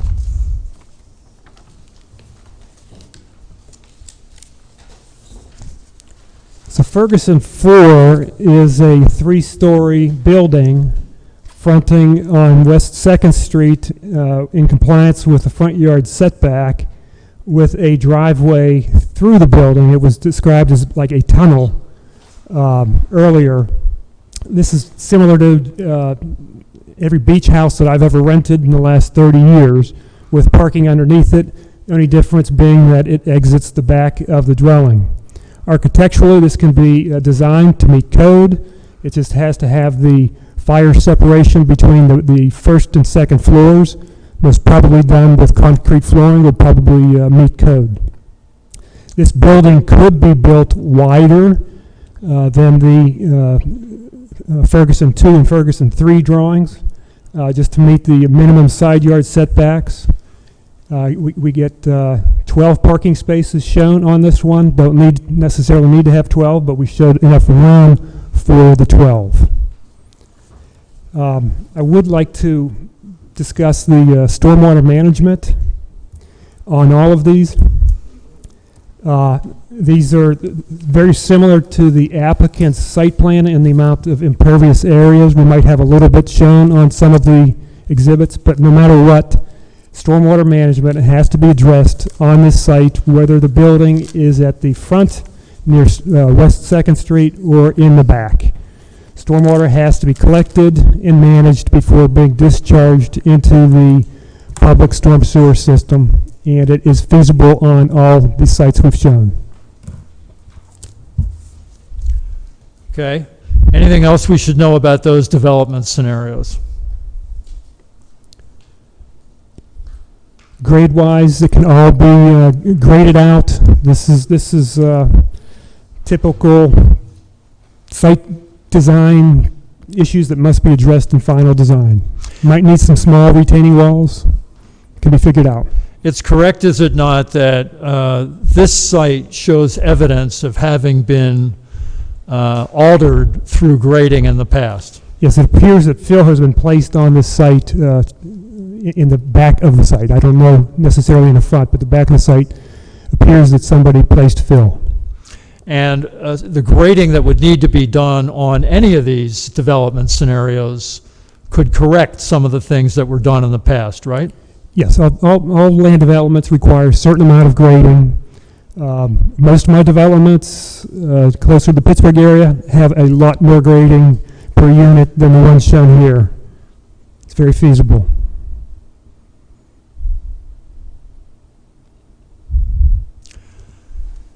All right, that's all the questions I have for Mr. Cooper. And I have one additional thing that I want to cover before we close the hearing, if I may. Attorney Greenfield, is this going to be argument, or are you submitting more evidence? Well, it's sort of going to be argument, but I have a document that I want included in the record, which is a compilation of authorities that relate to these particular applications, and I want to place those in the record and discuss them briefly, if I may. Okay, it sounds like argument before the trial court, but if you're going to be brief, I'll allow it. Okay, thank you.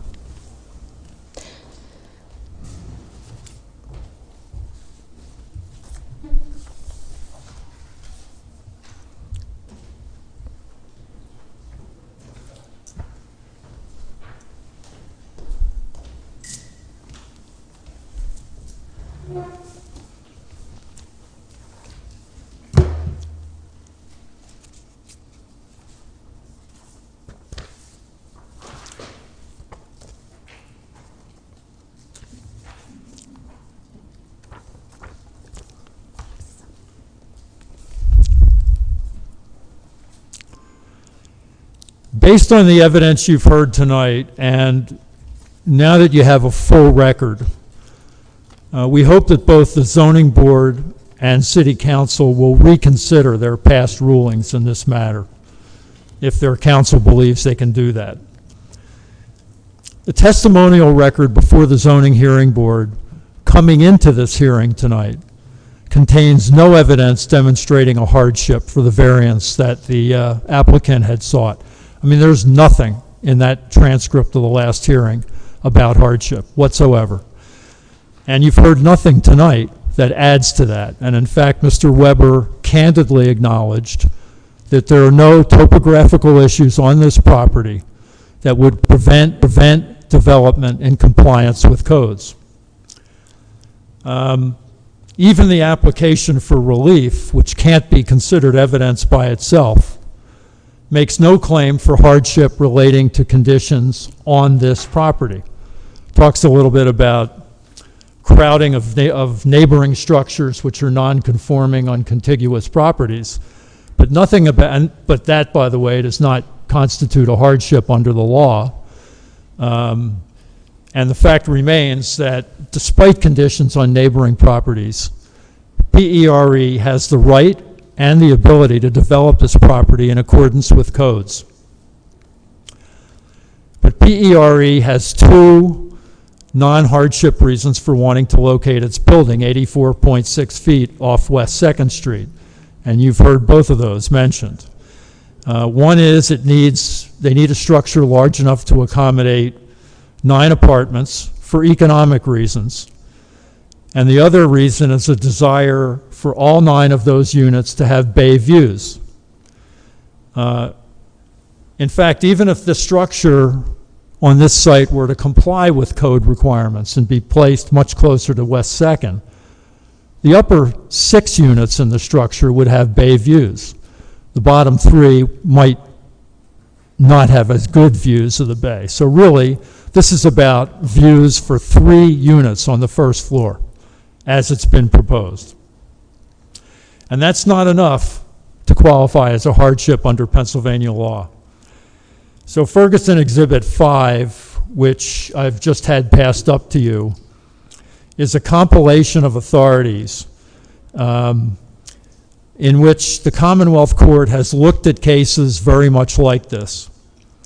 And it shows that PERE and similarly situated developers are not entitled to variances in situations where their principal reason for requesting them is economic. There are 8 cases mentioned in this compilation. You'll see those cases listed and summarized on the first 2 pages of the exhibit. And the remainder of the exhibit is a printout of one of those cases, actually the most recent, decided by the Commonwealth Court only 4.5 months ago in March. And all of them relate to dimensional variances. All of them were considered under the relaxed standard for a dimensional variance set forth in the well-known Hertzberg case decided in 1998. And in each of these cases, the Commonwealth Court said, you've really not shown us a hardship. There may be an economic hardship, but that's not going to get it done under Pennsylvania law. And I want to read you some language from the case that we've attached, because it's the Lawrenceville case. And the language appears on page 9 of 10 of that case. Attorney Greenfield, this is going into oral argument, which should be proper before the trial court. The trial court did not remand the case to the zoning hearing board or the city council, so they don't actually have jurisdiction to reconsider the matter. Okay. Thank you. That language is summarized anyway on the first page of the exhibit. I want to thank you for convening a joint hearing for our convenience tonight. We really appreciate it. I can tell you it's a long drive from where my office is to get here. And so I appreciate the indulgence of both the zoning board and council. And if your attorneys believe you can reconsider, we hope you'll do it. Otherwise, we hope you'll forward all this material to the court for its consideration. And with that, we move for the admission of the 6 exhibits that we've presented tonight and for their inclusion in the record. Attorney Greenfield, could you mark the exhibits and provide me a copy, and I will forward them to the court reporter, and they'll be attached to the transcript. Okay, I think 1 through 4 were explicit, yes, in that package, and were explicitly marked. All right. 5 was the compilation of authorities that we just handed up, and number 6 was the CV of Mr. Cooper. Yes. Okay, I have all your exhibits. I will forward them to the court reporter. Okay, and for inclusion with the transcript, right? Yes, and then filed with the trial court. All right. Thank you very much. We appreciate it. Thank you. This hearing is adjourned.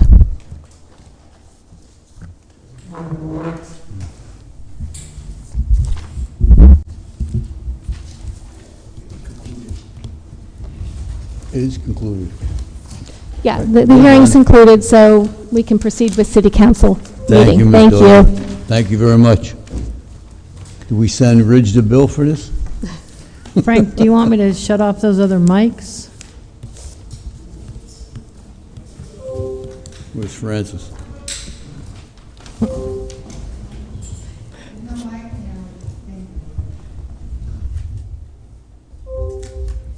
Yeah, but I'm up. It's on a ledge there. On the right. Mhm.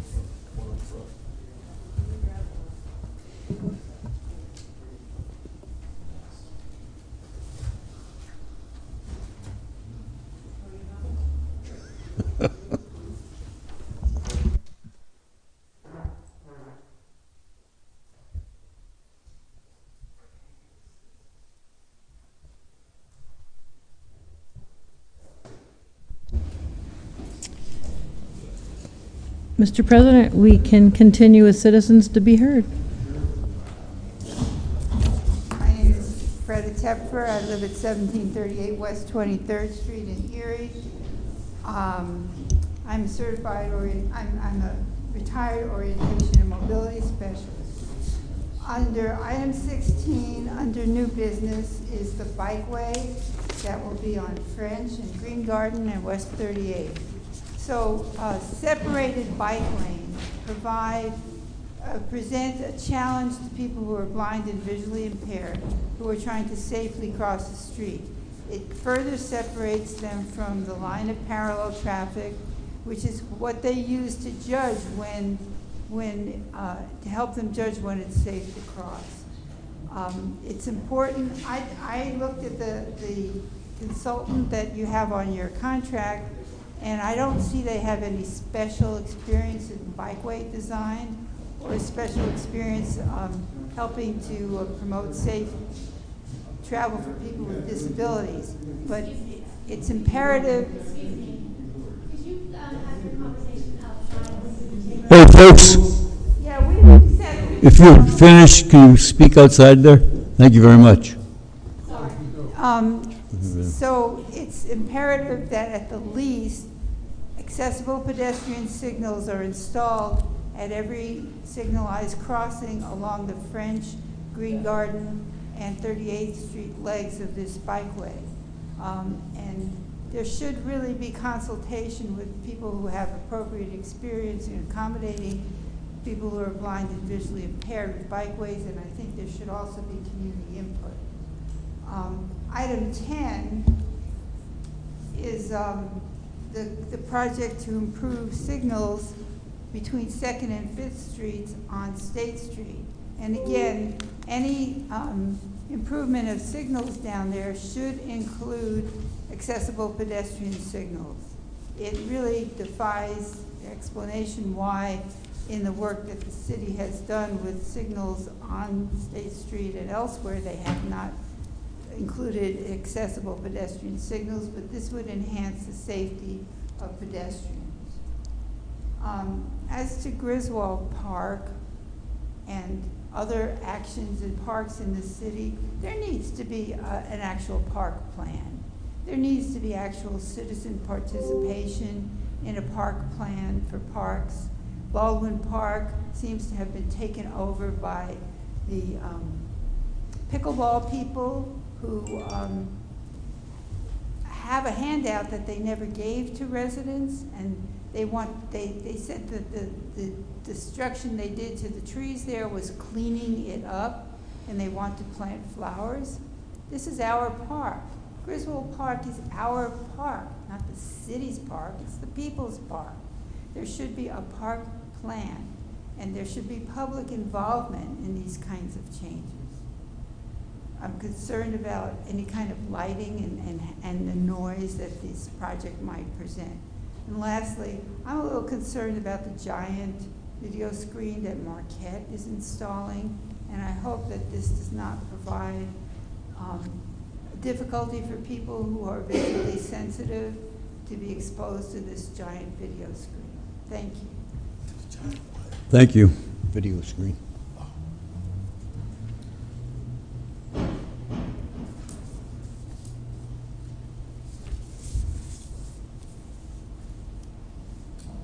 Good evening, Council. Can you all hear me?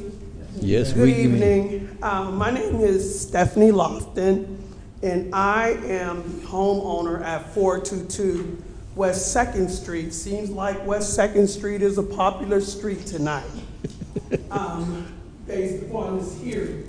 But anyways, I am here before you because I am a homeowner. A couple of new homes were built right across the street from me through hands. And I'm here because one of the residents and tenants in one of those homes, the house has become a nuisance. I work for the City of Erie School District, and I have a 17-year-old grandson that attends Mercyhurst Prep and also works. And so the residents across the street from me, they begin carousing about 11, 12 at night, and they go on until 3, 4, 5, arguing, fighting, cursing. The police have been called to this residence. In the past, SWAT has been at this residence.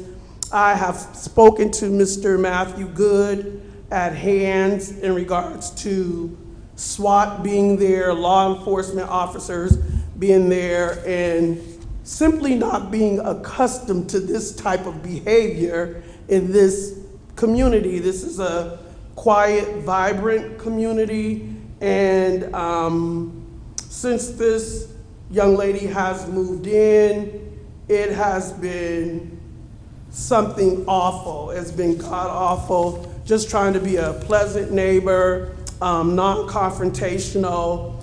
Last weekend, it went on so bad between this young lady and a house guest of hers, a young man, that after hours of the fighting, the cursing, the loud music, the threats, the so on and so forth, I spoke out of my bedroom window and said, I am gonna call the police if you guys don't stop. And so I walked downstairs because I wanted to say to the young lady, it's 3:20 in the morning. My grandson has to be at work at 7 o'clock. I mean, just no regard, no respect for the neighborhood or anybody. And the young lady she called me a couple of good, nice names that weren't so nice. And then she invited me into the middle of the street for a physical altercation. This young lady is 30 years younger than me. I'm almost 60. Certainly I wouldn't do anything as such, because I don't resolve any differences like that.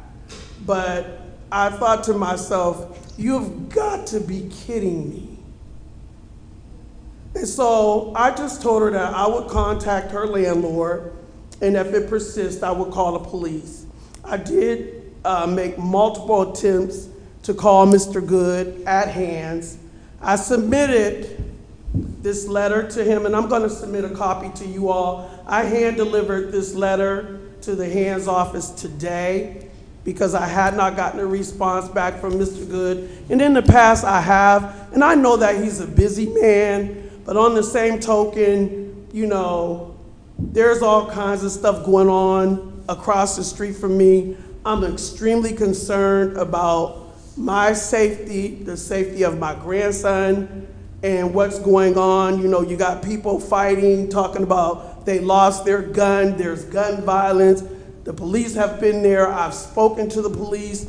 What they told me with the non-emergency line is that, you know, to continue to call, continue to do what I feel I should do to be safe, but this is just a nuisance. It should not be going on. You can't tell people what to do. I understand that couples do have misunderstandings, but this is outrageous. It's just not fair to the people that live in this community. And I did state in this documentation to Mr. Good that I would also be attending this meeting tonight because something's got to be resolved in a peaceful manner, because I'm looking for peace. I'm not confrontational.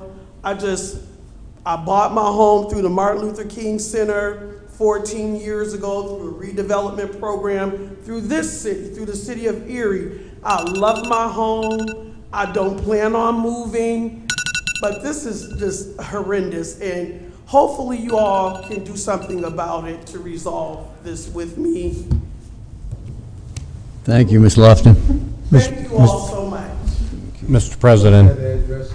Mr. Marski. It's, I wrote it down. As liaison to the police, I will follow up with the chief for you.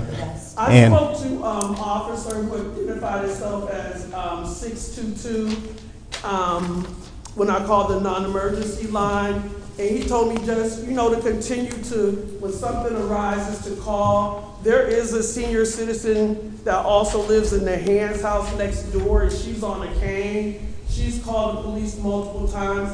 She's fearful, and this young lady is aggressive. Even with the approach of trying to be calm, I'm a mental health specialist by trade. So I know how to approach you in a calm manner, but you know, she just could not be reasoned with. So I need some help. I will personally follow up with the chief and inform council what we found out, as well as hopefully you'll see it sooner than later. Speak to Mr. Good in regards to this as well. Okay. Thank you so much. I appreciate it. God bless. Bye-bye. Mr. President. Yes, Mr. Wilson. Prime example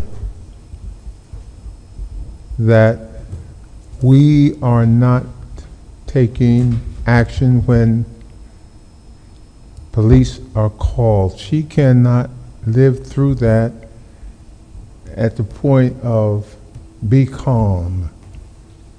We cannot continue to wait for shots to be fired and then go down there. She's called numerous times.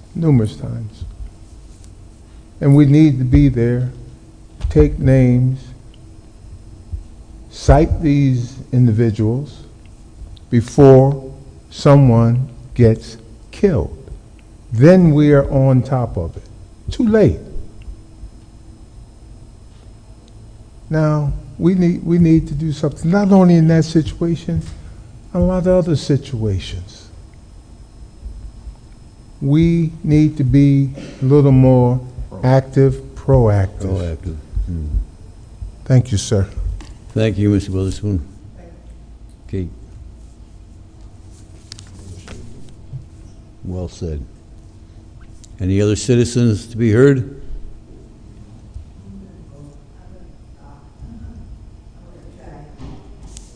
Okay. There's quite a few on Zoom, too. Holy.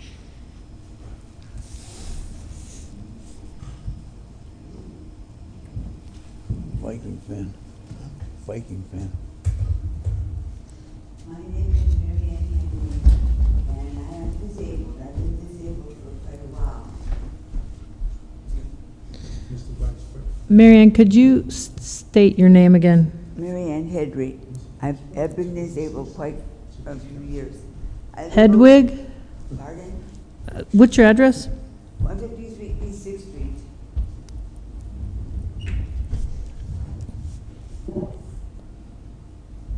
Okay. Can you spell your last name for me? I'm sorry. Atnrie. Thank you. Go ahead. Please. Okay. I live over at the high rise on 6th and Holland, and I talked to the police a couple months ago about the dogs over there, and apparently the government wants shelter for the dogs over at Schmidt Towers. They allow that.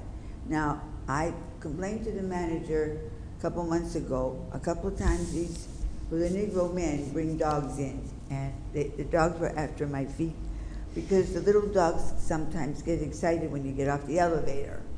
So this happened twice. I have told the manager, if any more dogs come in, there's going to be trouble.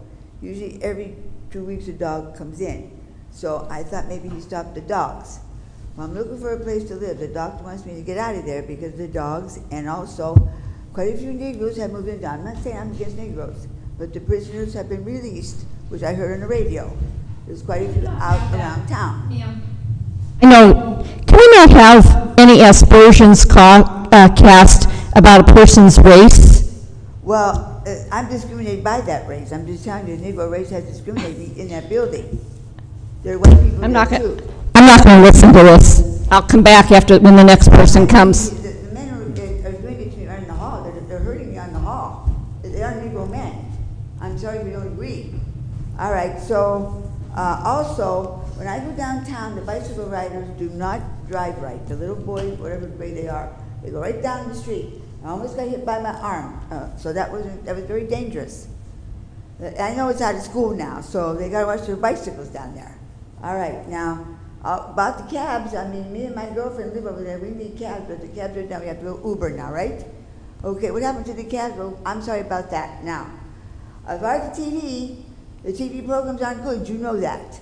I lost 5 on my TV already. Whoever takes them off my TV, I don't know. I only have 5 left on my television. They're all pretty bad. Now, the Negroes are on all the stations. I'm not saying that I'm not against Negroes, but you're taking over all the programs. All right? They're hurting us on the floor. We're old women. If they don't like us, they yell at us. We're not going to tolerate racially inflammatory remarks. So if you can round up your remarks, that'll be fine. Okay, well, I am moving though because the doctor knows that they are hurting me, the Negroes. I'm telling you, the discrimination. I'm not against it. But why are the white women, old women, getting hurt by the Negroes over there? We are. Okay, I won't say nothing. If I can't speak my mind, I'm leaving anyway. All right? I have to get out of the building because they went at the lobby. I'm going to get upset about it now. Don't say nothing to nobody, okay? I'm leaving after today. The doctor orders me out of there. In 2 weeks, I got to go. I don't like them standing around. We're old women there, white women. We don't like that when we come in. If you want that house, you take that house. I'm leaving, all right? They took over the whole floor. Laura, is your time All up? right, I won't say no more. Watch the TV. Rate the TVs right on TV. I mean, years ago they had ratings. Now, anything goes on TV, all right? Fornication all the time on TV. I'm sick of it. Another thing, get the odd couple back. They took the odd couple back. 12 years, they took the odd couple, put them back at 4:30. You had You got the, one odd couple on there, 1 o'clock. Get the odd couple back. We'll laugh again, that's what I'm saying. Thank you. And one more thing. Your time is up, ma'am. Okay. Watch the TV program. Check them out, take care of them. I'm sick of looking at them. Too many of them. Okay, bye. Thank you. Welcome. Any other citizens to be heard?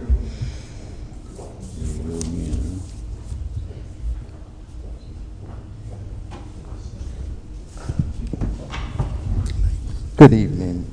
My name is Robert Britton. I presently reside in Pittsburgh, Pennsylvania. I'm here tonight in regards to what I call the Britton Funeral Home Permanent Memorial and Ceremony. And before I get into the substance of what I discuss, I'm very appalled tonight. The lady who just spoke, the decorum in this room is not what it should be, in particular for citizens. I came in here, I believe, 7:30. It's like 9:30 at night. You've brought lawyers making $200 and $300 an hour come in here, take all the time they want. We got senior citizens. I'm one of them. You don't want us out at 9:30 and 10 o'clock. Y'all need to take a look at this and let the citizens be heard first, because after all, we're the ones really that y'all claim we serve. And most of these were proprietary in nature, all this waterfront variance. And why is Mr. Britton talking like this? Well, you add that to that lady with her racial remarks, and I'm so proud of Liz, and I would suspect that others should take a stand rather than sit there in silent acquiescence tonight, because what we're dealing with is true racism in this town. And one of the things that we want to do, and I talked to George Deutsch today over at the Historical Society, we had a very nice conversation, is that we're trying to balance this thing out. I noticed tonight Mr. Brzezinski he's got a resolution on there for Mr. Keys to have some Reverend Keys Senior Street. You know, I don't mind this, but it appears like Mr. Keys is up there, Brzezinski presents it, and it will probably go through. Well, Mr. Britton doesn't have any kind of contacts like that. So and I've emailed every one of you. I want to commend Ms. Shaw, Kathy Shaw, and Ms. Liz Allen. Out of all of y'all, they're the only ones that have really responded to me. And I've sent multiple ones out there. Okay, Mr. Brennan, I got a little response. But I'm saying, let's get united on something rather than our own self-interest. I know that proposal will go because of the people who presented it. And it's almost self-serving. It's almost like if Britain's up there, then my father's project would go. It should not be that way. We have a history that has not been written in this town. And we've got to start writing it right. I've got the artifacts. I was with them today. These are items that, when we die, our kids don't care about this stuff. Let's be honest. So once it goes, then you've got a problem of proof. But the good thing is all of y'all, and particularly some of these people up here, they know my dad. They know the Brittons. They know he was the first funeral director. It's the legacy that we want to leave. We want to balance out the white history that has been written in this town. You got one black monument to a guy from the War of 1812 in terms of black people in this town. The rest of them are the Irma Lindsay ways, the Paul Martin ways. We're getting to do another way over there. And yet, when you go down on 5th Street and you look at those monuments, they're to 100-year-old houses.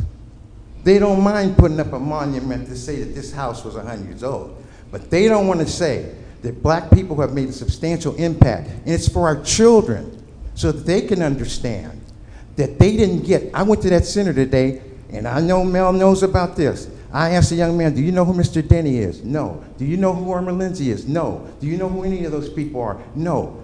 But without those people, they wouldn't be sitting there now. My point is, we need to correct the history like is going on all over this country. Let's write the history and let's make it equal.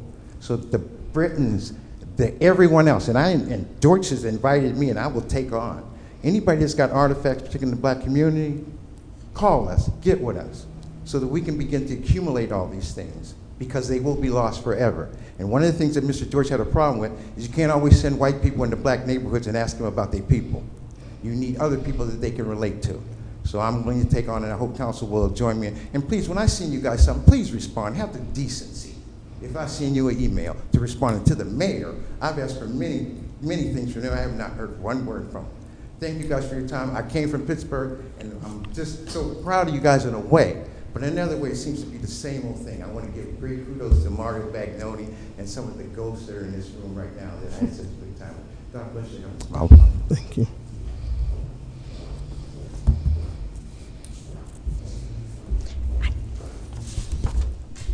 Any other citizens to be heard? Seeing none, Lori, shall we go? Well, I'm not sure that Frank doesn't have any online. Mr. Wilson, please, Liz is trying to reach you. How wonderful.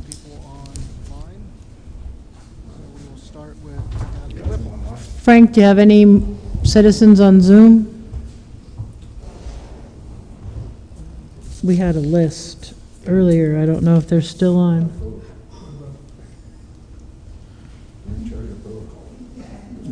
Hello, can you hear me? The only one who's not still on is Nelson. Okay. Who do we have? Yes, my name is Kathy Whipple, and I believe that Mayor Schember answered my question. I had a question whether or not City Council was going to address the short-term rental issue this evening. What's your address, Kathy? 6072 Hummingbird Court, Erie, Pennsylvania, 16509.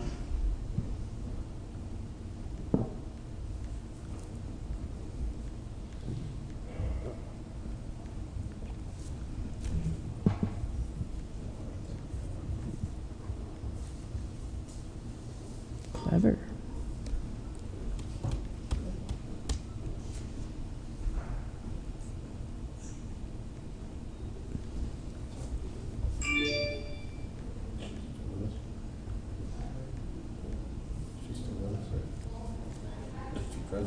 What? Who, me? No. Hello? Yeah. Please. Identify yourself? She did. She's still going? Miss Whipple? Were you finished, or? Hello? I'm sorry, I can't hear. I don't know whether you can hear me or not. Yeah, we can hear you. Oh, great. Well, I can barely hear you, but I believe, as I said, Mayor Schember answered my question. You are not going to address the short-term rental issue this evening? No, probably the first in August, if the other things get straightened out.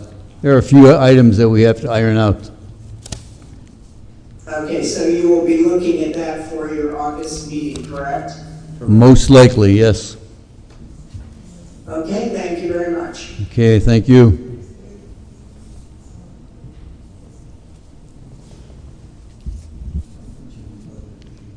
Hello, you guys hear me? Yes, can you state your name and address, please? Yes, I can. Hello, my name is Gavin Flores. I live at 1152 East 10th Street in EPA, and resident in Erie. And midday to concern that I have been really over the last few years, but really over the last year, I have been extremely worried. The rent prices in our community for renters are going up. I don't know if you know the new areas, you guys are probably all rented or homeowners. But with the studio apartment at the EDC, I just on seeing $925 and you guys can pay $1,500. I happened to look on the marketplace and seeing that most of the other renting is anywhere between the far end of $690 or higher, going into $700, no water, sewer being included. Our homes to the Board of Coast since this country, 2501, we are under massive gentrification. Our community is already facing housing crisis, and it's just going to get worse. I think that the city council is currently sitting needs to really take that into consideration when going over development and how much the developers want to price the rent. Our community is facing a lot of impact of the last year's pandemic, and I don't think a lot of people are realizing that once that rental assistance is done and the protection that renters had for being kicked out. We are going to be having a lot of unhoused residents. And I think that them getting a new house is next to impossible with prices and needing to have your first and last and sometimes security deposit. That's a lot of money for people who are at a 7.5 minimum wage afford. So I would definitely consider all of city council to look into what the landlords are currently costing or advertising the rent prices, because I overheard in the caucus that we're talking about increasing sewer prices or water prices, and fees are already going up, the electric prices went up as well. So kind of last, so I just want you guys to all take this into consideration as sitting here trying to make decisions on the future of our community. Thank you for your time, and I'm done. Jasmine, can you tell me your address again? 1152 East? 1162 East M Street. Thank you. Apartment. Thank you.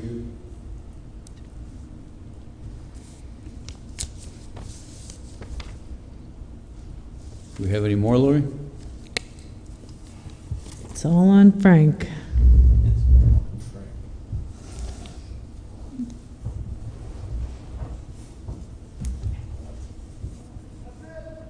That's it? Okay, moving right along.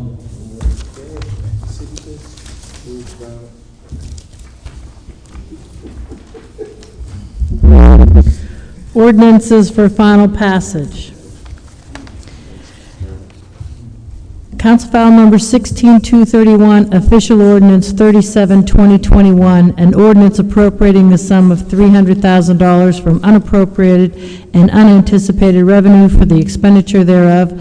Funding is from a grant from the Commonwealth of Pennsylvania Department of Economic and Community Development for the purchase of a fire truck. Sponsored by Mrs. Schaaf, seconded by Ms. Allen. The council file ordinance bill number 16231, and now known as official file ordinance 37-2021, be finally passed by city council. Ms. Allen, Mr. Brennan, Mr. Keys, Mrs. Schaaf, Mr. Winarski, Mr. Witherspoon, Mr. Brzezinski. City council passed official file ordinance 37-2021 by yea 7, nay 0.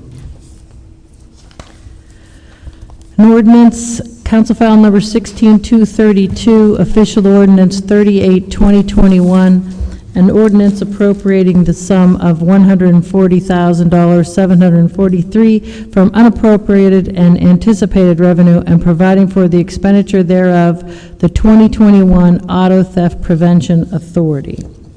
Sponsored by Mr. Winarski, seconded by Mr. Keys.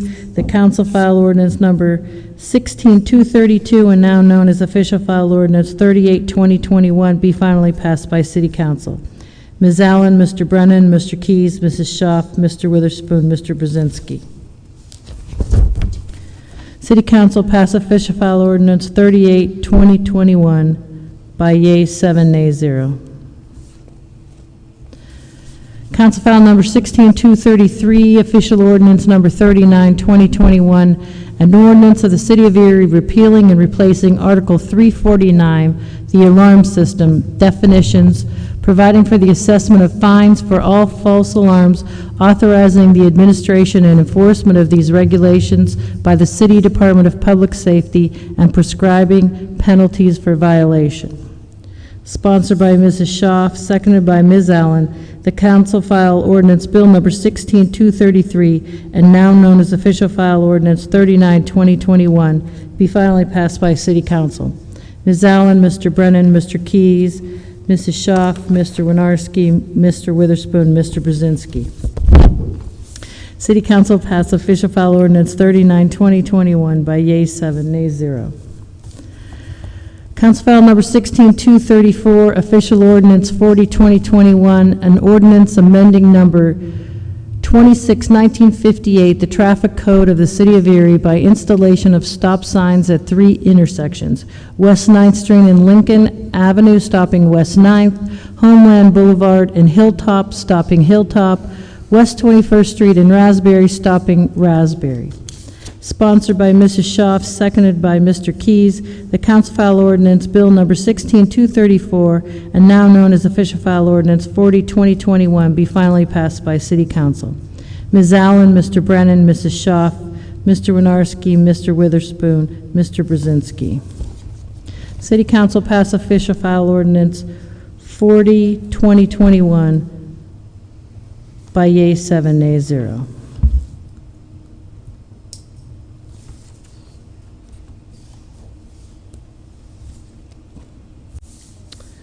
Ordinances for first reading.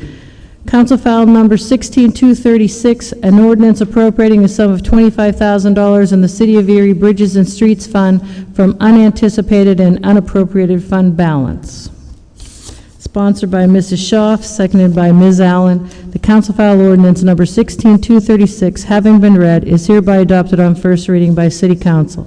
Ms. Allen, Mr. Brennan, Mr. Keys, Mr. Winarski, Mr. Witherspoon, Mr. Brzezinski.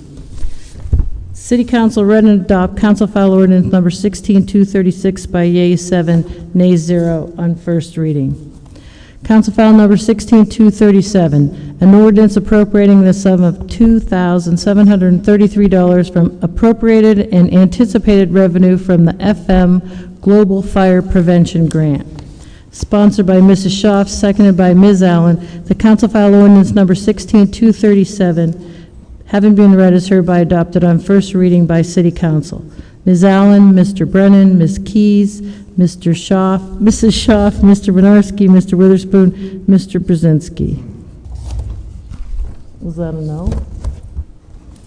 City Council read and adopt council file ordinance 16237 by yea 7, nay 0 on first reading. Council file number 16238, an ordinance appropriating the sum of $4,580 from appropriated and anticipated revenue from Pennsylvania EMS Provider Foundation and Highmark. Sponsored by Mrs. Schaaf, seconded by Ms. Allen, the council file ordinance number 16238, having been read, is hereby adopted on first reading by City Council.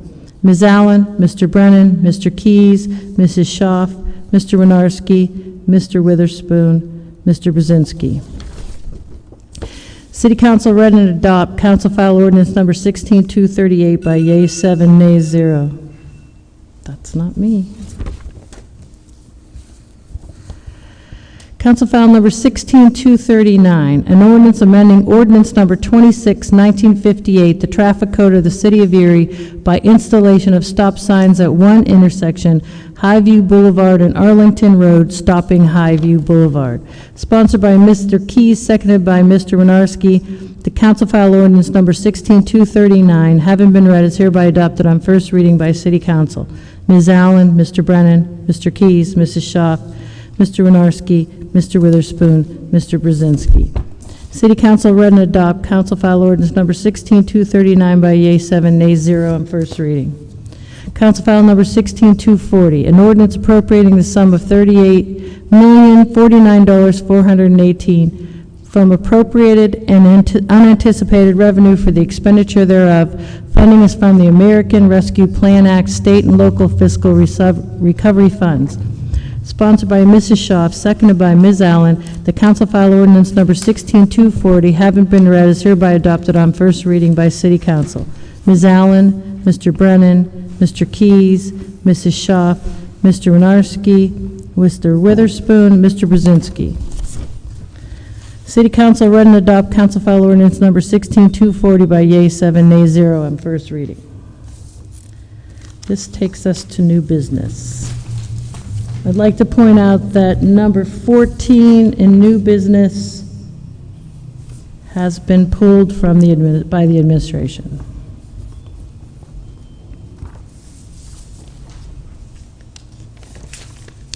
Mr. President, Yes, she has. Kathy? I would like to move the balance of the agenda. I'll second that. Wants to move the balance, and Mr. Winarski seconds it. Separations.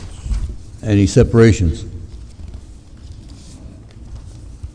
Michael, you want to talk about Grandpa? No? No separations?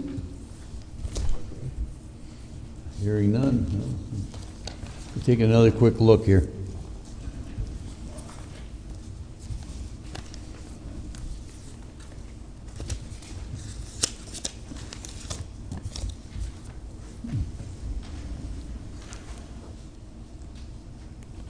Who seconded that one? Mrs. Schaaf, motion Pardon? for the balance. I second it. Thank you.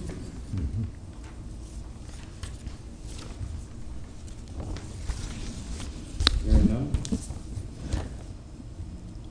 Voting on moving the balance of the agenda. Ms. Allen, Mr. Brennan, Mr. Keys, Mrs. Schaaf, Mr. Winarski, Mr. Witherspoon, Mr. Brzezinski. Motion passes 7-0.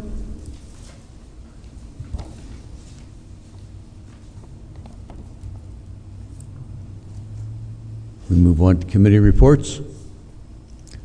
Let's go the opposite way today. Mr. Witherspoon? Thank you, Mr. President. The only thing I have is, I received a call from a citizen today. I received a call from a citizen today, and I wasn't sure where to go, and maybe I'll get some direction from administration. She applied for a $5,000 facade loan, I guess, from the Sisters of St. Joe's. And they told her she could only get $500, which she didn't understand. And she also said that she was told that the $5,000 for a facade would only go to homes in Little Italy. And if that's true, that made her very upset. So I simply had to tell her that I didn't know at that point, so I need to know in administration who I need to talk to and find out if that is true, and I'll get back to her.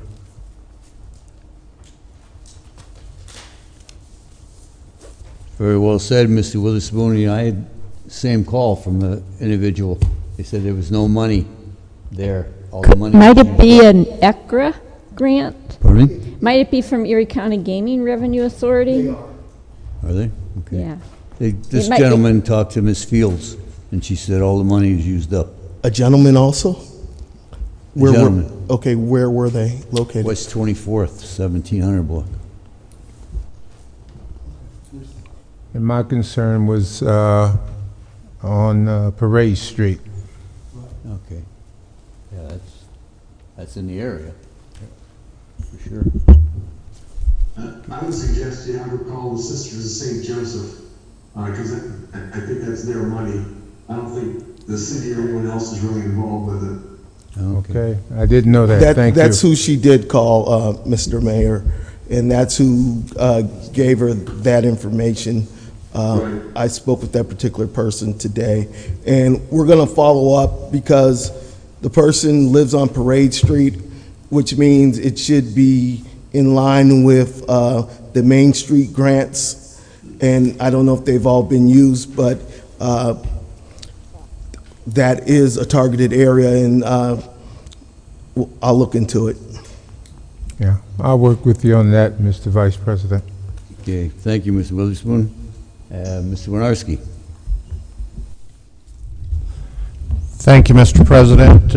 Good evening once again, everyone. On our agenda this evening, we did get our first allotment from the American Relief Package or Rescue Plan to the tune of $38 million. Once again, Council and this administration is fortunate in one breath to have this come our way, and we're going to have to do our due diligence once again on how we spend this money. There's naturally rules and regulations that we do have to follow, but I know as a council we're fortunate enough to have this to help in any possible way to better the city and to to help the citizens of the city. But look forward to in the very near future that we got our first allotment, that we can come up with a great plan on how to utilize it to benefit everyone. The only other thing I had, I've had a few phone calls with the garbage pickup and garbage issues, and so the citizens understand they are very short-staffed also, just like a lot of the other businesses in the city. What would normally be 15 trucks out there a night are 8, and what would normally be done in 7, 8, 9 hours is taking into the next day. So please, if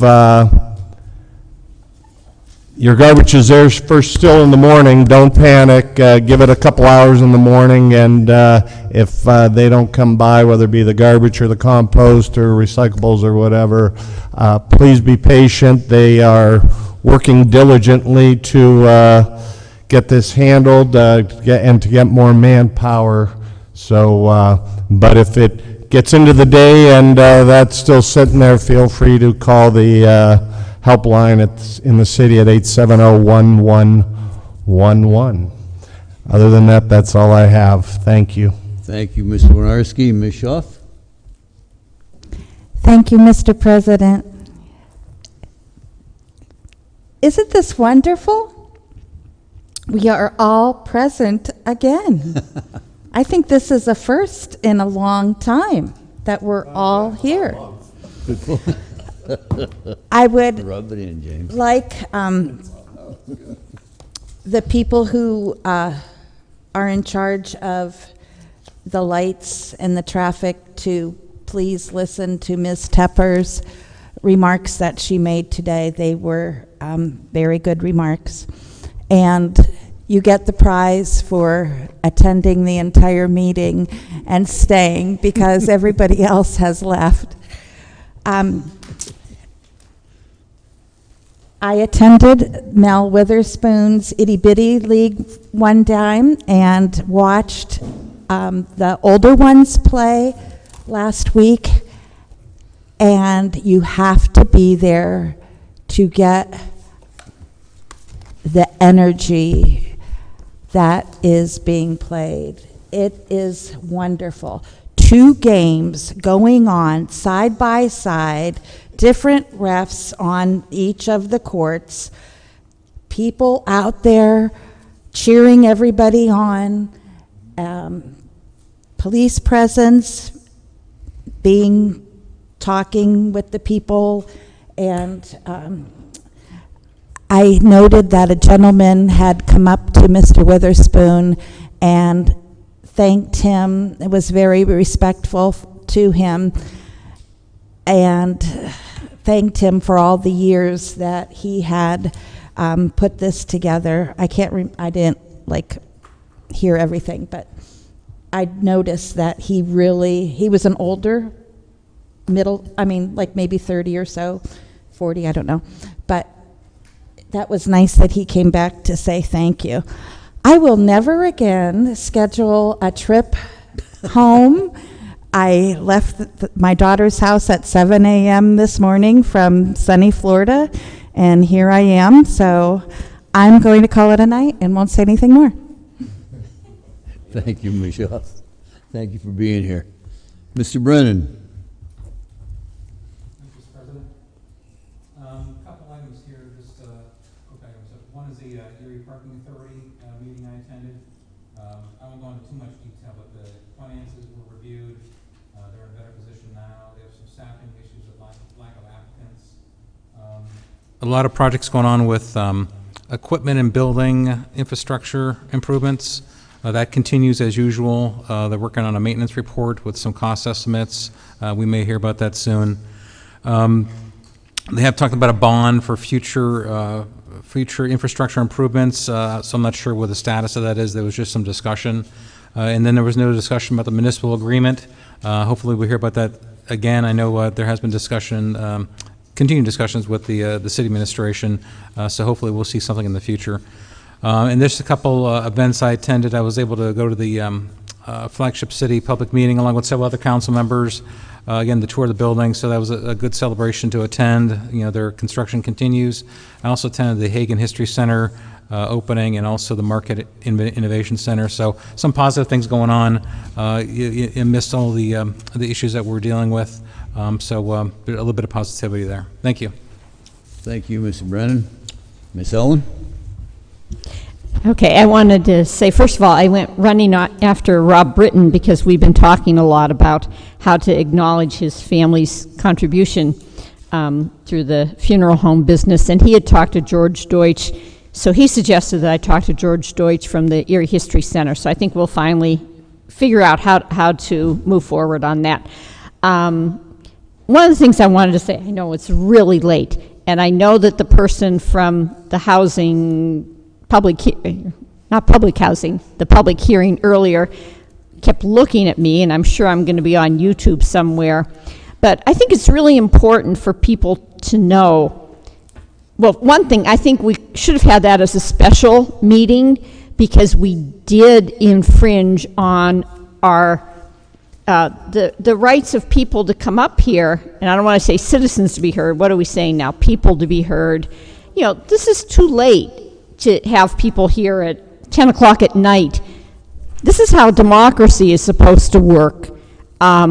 We shouldn't have had to listen for an hour and 15 minutes while a would-be developer said what he would do.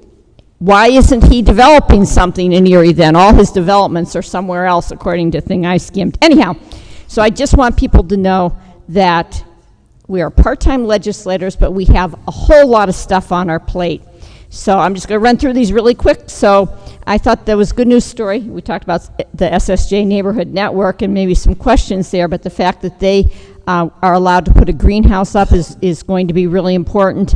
We've had some conversations with some other urban ag people about getting permission to have hoop houses, which are much smaller than greenhouses. So we should be following up on that. I attended a focus group on Erie Coke and what the assets are on that property and future use. And council at caucus had a number of questions about liability, so I think we should probably have some conversation with EPA so everybody in council is up to date on what's happening there. I went to Blighted Property Review Committee, and Kathy Rosdick requested that a flow chart that Aaron Snippert created to explain the whole blighted process be put on the city website. I think that'll be helpful. Also attended the land bank, and there was good discussion about developing policies for donations of property. Should it be case by case?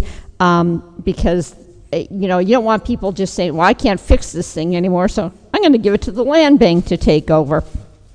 Went to the Historic Review Commission. It's a really good result of a lot of work of the Historic Task Force because they have very committed volunteers who are working on, again, policies and procedures. I met with two officials from the Pennsylvania Municipal League who were in Erie, I think about a week ago. They talked about the American Rescue Plan. They also talked about what they want to do in terms of training for newly elected officials, and that fits in nicely with the training that we're going to be doing on developing a civility code for city council. You know, we're already getting some pushback on the proposal for the stormwater management fee, but I think as we learned in our caucus discussion, there's a lot of infrastructure needs that we have for the wastewater treatment plant, and I hope everybody saw the story about the harmful algae blooms in 9 spots, which is caused by runoff, and you know, so now dogs can't go swimming in those areas, and I think that's about it, but I have a bunch of other stuff that I have to follow up on. So I just want the people who watch these meetings to know that council's really busy and we have a lot on a lot of issues that we have to deal with. I wanted to thank my colleague Kathy Schaaf for coming up with a really good suggestion in terms of the Griswold Plaza project.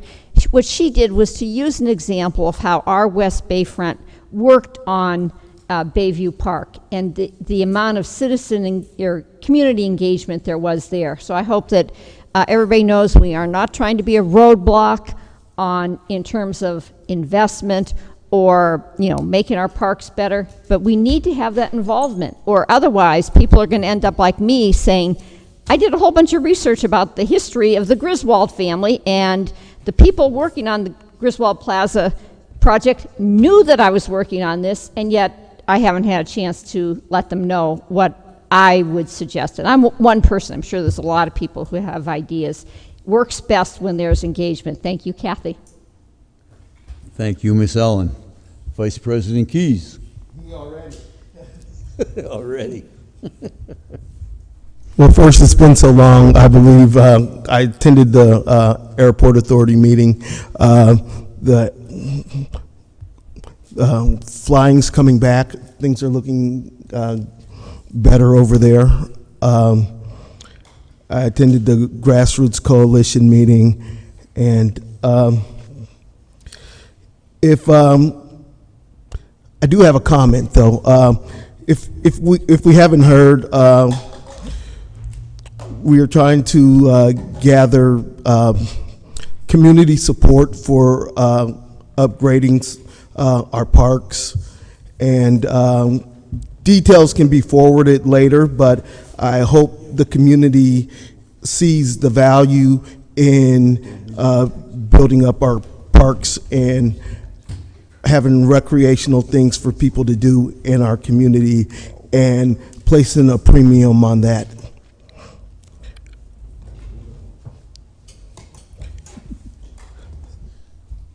That concludes my report. Thank you, Mr. Keys. I don't know if I'm a racist or if I'm a privileged white guy. I thought I was doing a nice thing. Pastor Keys was one great guy. I taught 2 other Keys boys over at East High over the years, so I kind of know the family. So I apologize for being whatever I was called today, and I'd do it again if I had to. Can I comment? Sure, Mr. Keys. Well, we have to get out of competition mode. My grandfather pastored in this city for 43 years, and he was a pillar in our community, and I am honored that we're going to have a street named after him. Thank you, Mr. Keys. I would be remiss if I did not congratulate Attorney Betza. His son pitched a one-hitter today down in Smithport. They won 8-0. The one hit came with the last batter. Oh, really? With 2 outs. Then he struck out the next guy. Anyway, they're playing again now, another game. Hopefully we'll get a good report. That's all I have for tonight. I'll move along to Attorney Doyle. Nothing to report. Thank you. Thank you for your patience today. Yeah. Thanks for being with us.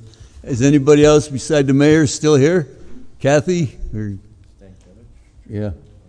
Teresa? I guess you're on, Mr. Mayor. Okay, thanks, and I'll try to be brief as well. I got a few things I just want to let you know about. Went to spoke at the Federal Resources Corp Summit, which took place at the Bayfront Convention Center on Tuesday morning, yesterday morning at 8, and it was a great meeting. There was about 65 people there. They were from all over the country. The furthest away anyone was from was from California. And this Federal Resource is a relatively new Erie business. They just came here from Washington, D.C. about 3 years ago. They're located at 440 West 8th, and they really made that building nice where they are. And I think they've got about 85 people working for them. Some of them are in Washington, D.C., because they do a lot with Washington, but a lot of them are working at that new building as well. And they keep adding more people, growing the business, so it was really good to be with them. Also, today, I spent the afternoon going around with Sergeant Tom Lennox, a few police officers, a bunch of kids from the Police Athletic League, and it was a 4-hour trip. We went to the Ordinance Wiley Center, Boys and Girls Club, Multicultural Resources Center, the Austro Apartments, which was kind of neat because these were older people, many of them were people of color. They enjoyed the kids, it was really great. And then we ended up, end of the day at St. Martin's Early Learning Center there at 18th and State. And that was another great experience. just the interaction with the kids.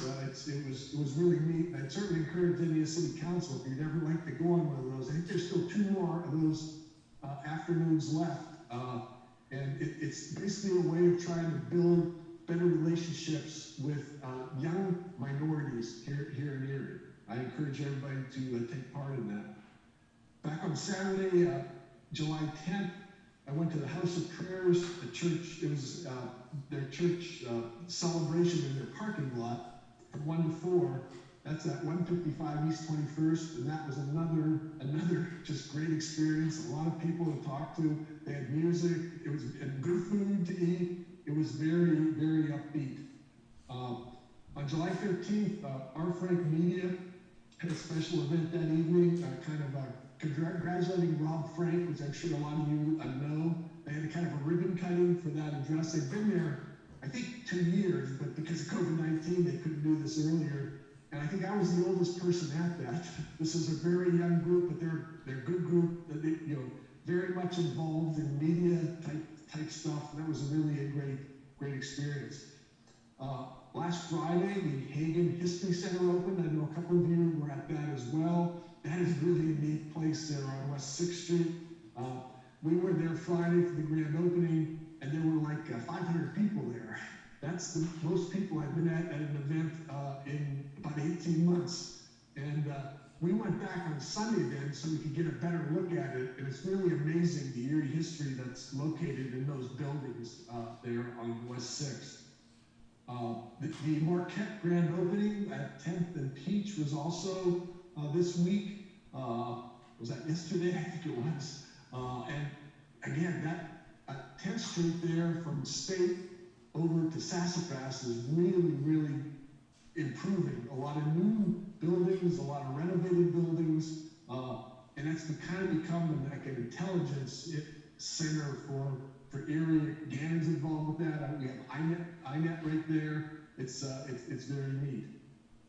So that's this gives you an idea of what's been going on with me for the last few weeks here. I'm going to cut it short because it's way past my bedtime. Thanks very much. Anything else for the good of the order? If not, good night, Pulver, and see you later, baby. City Council adjourn at 10:15 p.m. Mr. Brzezinski, Ms. Allen, Mr. Brennan, Mr. Keys, Mrs. Schaaf, Mr. Winarski, Mr. Witherspoon.